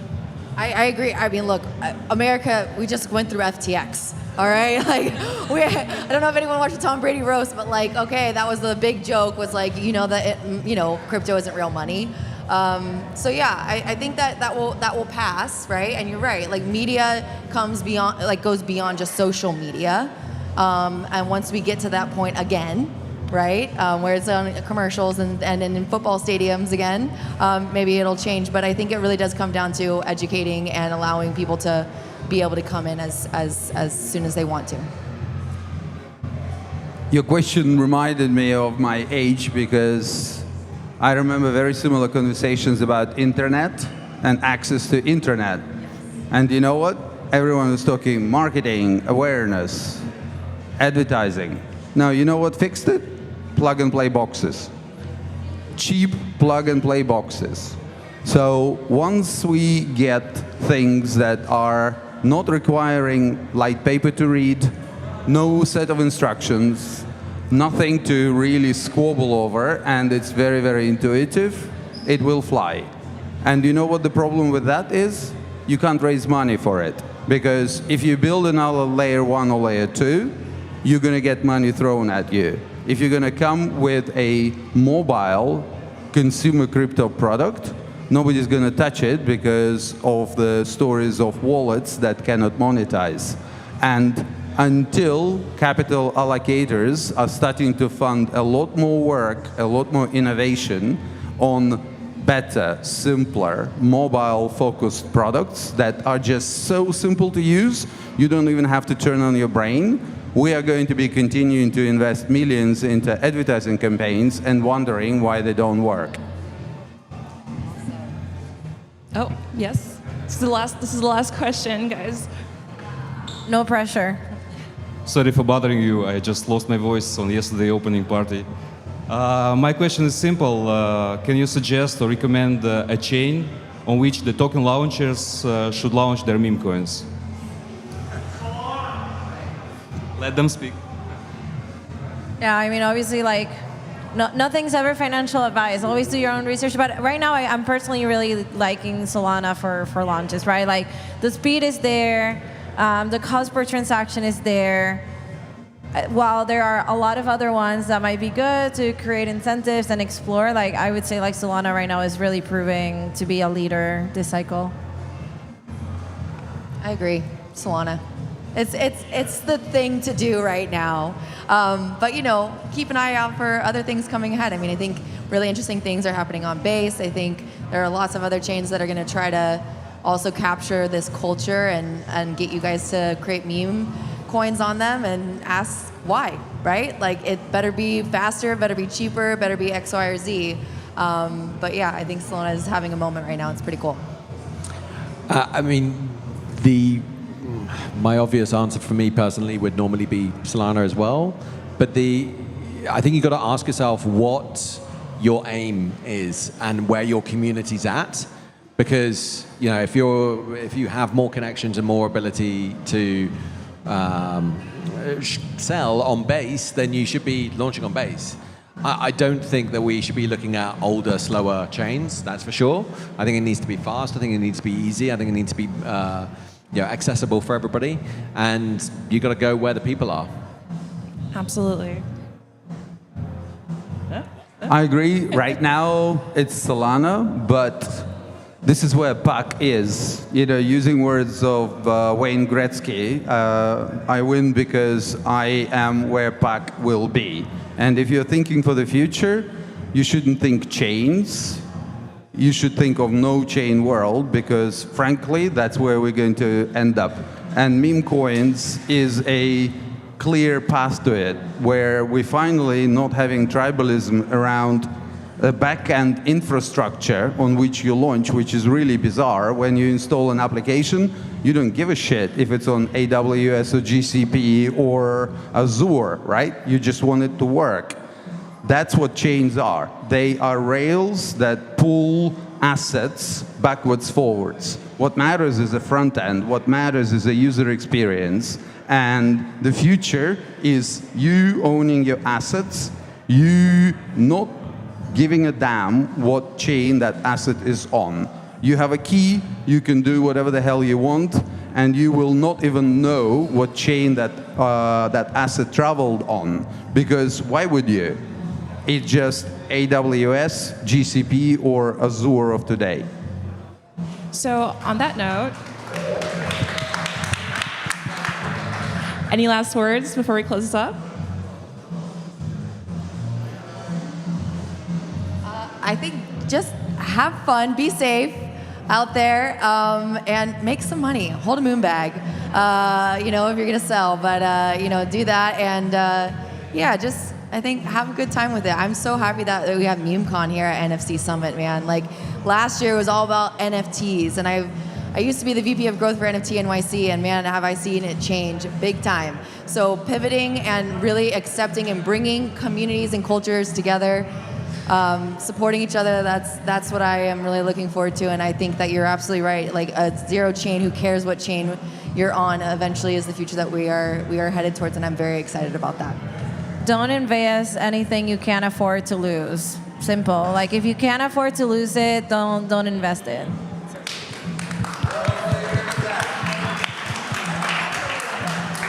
100%, absolutely. And look, I wanted to say thanks for everybody today and a great panel. If you want to know anything more about Valor, then tradevalor.com is where to find us, or at TradeValor on Twitter.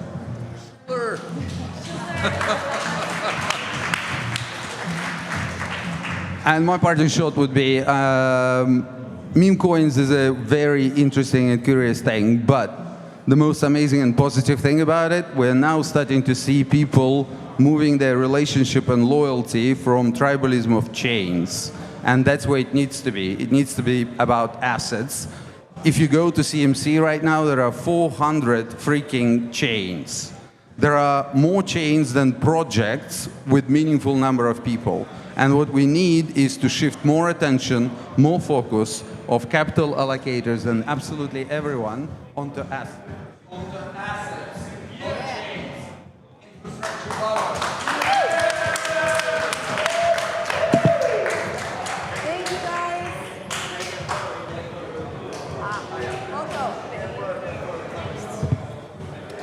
Ladies and gentlemen, give it up for your panelists. They're wonderful guys with the knowledge and the wisdom. But please stick around, because we're going to get straight into the next panel hosted by me. It's going to be the last panel of Memecon 2024. And you don't want to miss it, ladies and gentlemen. Ow! Lovely.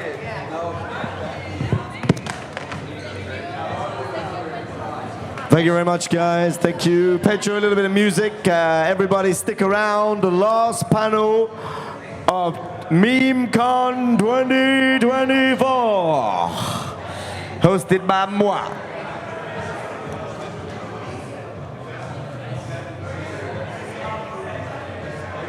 We've heard a lot about financial advice, ladies and gentlemen. Don't invest what you're scared to lose. But I say, fuck it. Invest it all. Buy it crazy. Get drunk, go on a night out. Get home angry and start dumping your money into meme coins. Wake up the next day. Regret. Get a loan out. Go to the bank. X gon' give it to you. Wait for you to get it. What the? X gon' deliver to you. But don't mess with me. Red with the enemy. No matter how many caps I break, when I'm breaking you sending me. Reeks like old lady pants in here. What is this? What is this? Crypto.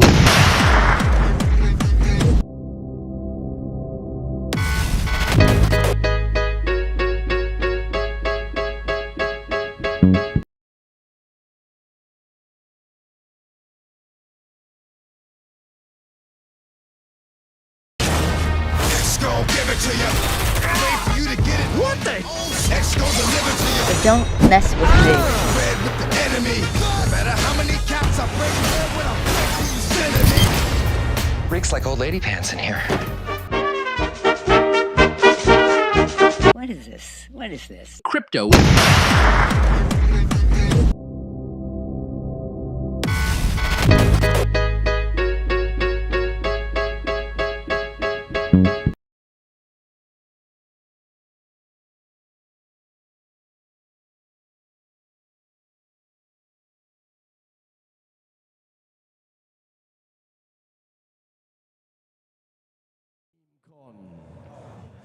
He's ready. Give it up for this guy, Chance, and his friends. They've literally been here for 2 days straight. They haven't left the room. These are the real D-gens, the I'm not leaving meme. It literally is these guys. I haven't even seen them take a toilet break. He's just been sitting there. So I don't know what he's doing. Maybe he's got a strong bladder. Without further ado, ladies and gentlemen, we're about to get into Wrecked to Riches. And it's gone. Can I get a hallelujah? Hallelujah! Hallelujah!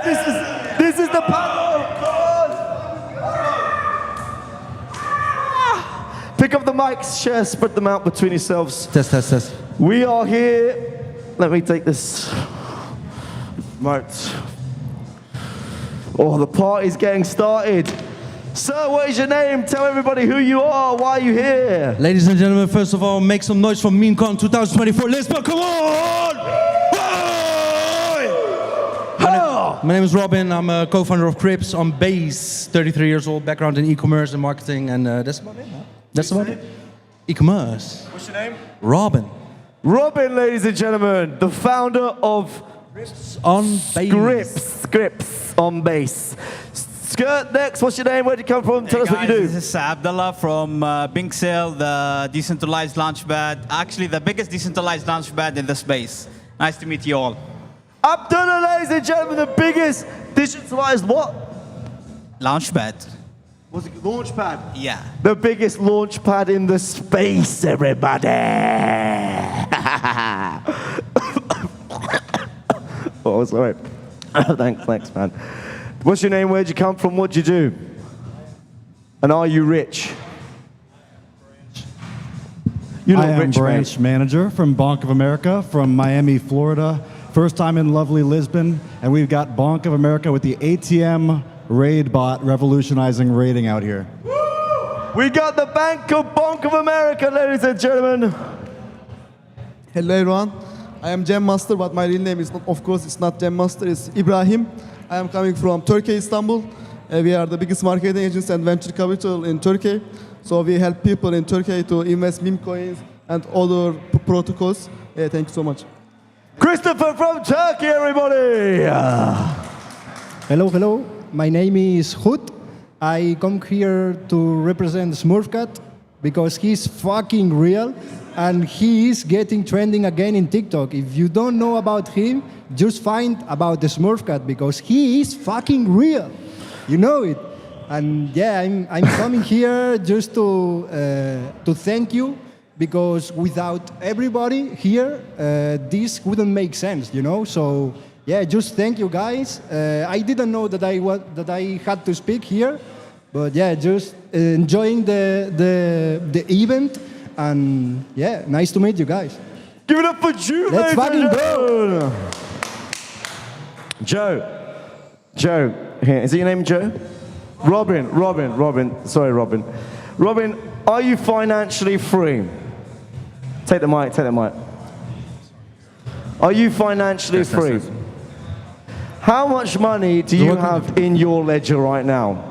Financially free is a big word. I'm not yet where I want to be. I've got 2 companies in e-commerce. They are fully automated, so I make a living out of it. I live in Portugal, and I'm location independently operating, so yeah. Oh, he's got 2 companies, and he's using leverage. I like it. Abdullah, you look financially free. You look rich.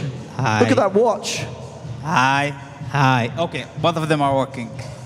Am I what? Are you financially free? You look quite wealthy. I like the watch you've got on. Okay, thank you. Actually, yes, I am. Yes, he is! Yeah. Okay. We all vegans here, you know. We changed our life like in a tricky way by getting into crypto. No, Abdullah, not everybody. Only you guys. These guys are Only poor us? still. Okay. These guys are broke. That's why they're in the audience wanting to find out how to get rich. Then they should get in now. Say again? They should get in. You need to get in now. Yeah. You need absolutely. to get in now, mate. Get in.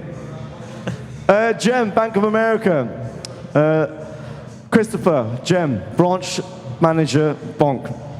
You're a branch manager of a bank. So you're fucking pretty... I do have access to a lot of funds in the Bank of America vault. But financial freedom is a sliding scale. If Biden gets reelected, then I may not be financially free anymore. But for now, I did quit my job last month, so we're living large. He quit his job last month. He is now unemployed, ladies and gentlemen. Hallelujah.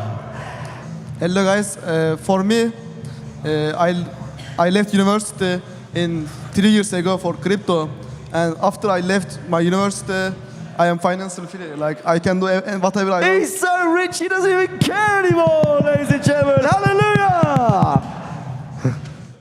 Am I financially free? I don't know. I've been in crypto since 2017, and I didn't work for anybody, just an intern for a multinational. I don't work at anybody, anywhere, and I don't know. He doesn't know his current status, but I think he's rich.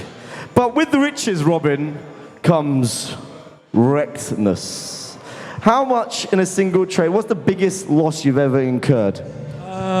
Fading a particular token. Without going into detail, I faded something that went like 700x afterwards. So that's the biggest wreck for me personally, because you go with a tactic normally. You invest 2-3x, you take out your initials, your profit, a little bit of profit, you leave a moon back, you go on. I decided not to get into it. Wait, you lost on a 700x? Because I didn't get into it, yeah. But is that because you didn't invest, or you just looked at 700x and didn't sell it? That would be my biggest loss. That would be my biggest loss because I didn't invest. Okay, so by sitting on the sidelines, you could also lose out. So is that what you're saying? 100%, yeah. You gotta be sharp. Gotta be well connected. It's very important in meme space, especially. And furthermore, just gotta do your due diligence. Abdullah, what's your biggest financial loss in crypto? Your biggest fail? Tell the audience. Let's be vulnerable here for a second. There is a lot of fails, of course, because no one will succeed without failing. You know, yeah. So I lost a lot of times. Okay, I started from zero and reached it to like millions, and then I lost it all again back. Yeah, yeah. Then I built it back again. So Abdullah lost a lot of money, but he won it back. That is a true success story there, ladies and gentlemen. You don't give up. You don't give up. Bank of America, you've got access to funds, yet you're not touching them. Have you ever been tempted to say, fuck it, and run off to a desert island and steal everyone's money? No. Okay, None of that. Fair enough. But you said biggest loss? Yeah, biggest loss. Oh my God. Lot of round trips. I say always take your initials out nowadays. I've taken a 100x round trip twice on BSC, but have not done it once on Solana. So always take your initials out. You know, no big losses. Not many losses? Not really. Not many losses for Bank of Bonk. I know where I'm sticking my retirement fund. Bonk. Go for it. My biggest loss at 2021, I lost on Binance futures. I lost around $2 million in 2021. I bought Solana at $1. I bought at Avalanche, BNB like around $2. And like I said, everyone in Turkey also know this station, but you need to never give up. Then I bankrupt again, maybe 5 or 6 times. I don't remember. But if you never give up, you will always win on crypto. There is too many ways to earn. For this year, my biggest gain, invested Bitcoin projects very early. I bought the first Bitcoin meme token about Welch. I take a video on my YouTube channel like 2 years ago. A lot of my followers also changed their lives. We bought at 100K and it's reached $150 million. And also other DeFi platforms like we invested. So yeah, there is too many ways to make money. You never stop, always like work and research more. So you can find the financial freedom in somehow. Thank you so much. Let's go. Yeah, what he said. I run 3 fix to 6 fix, then turn 6 fix into 4 fix, and right now those 4 fix are almost 6 fix again. Wow! Woo! He got 2 figs into 4 figs and 5 figs into 7 figs, ladies and gentlemen.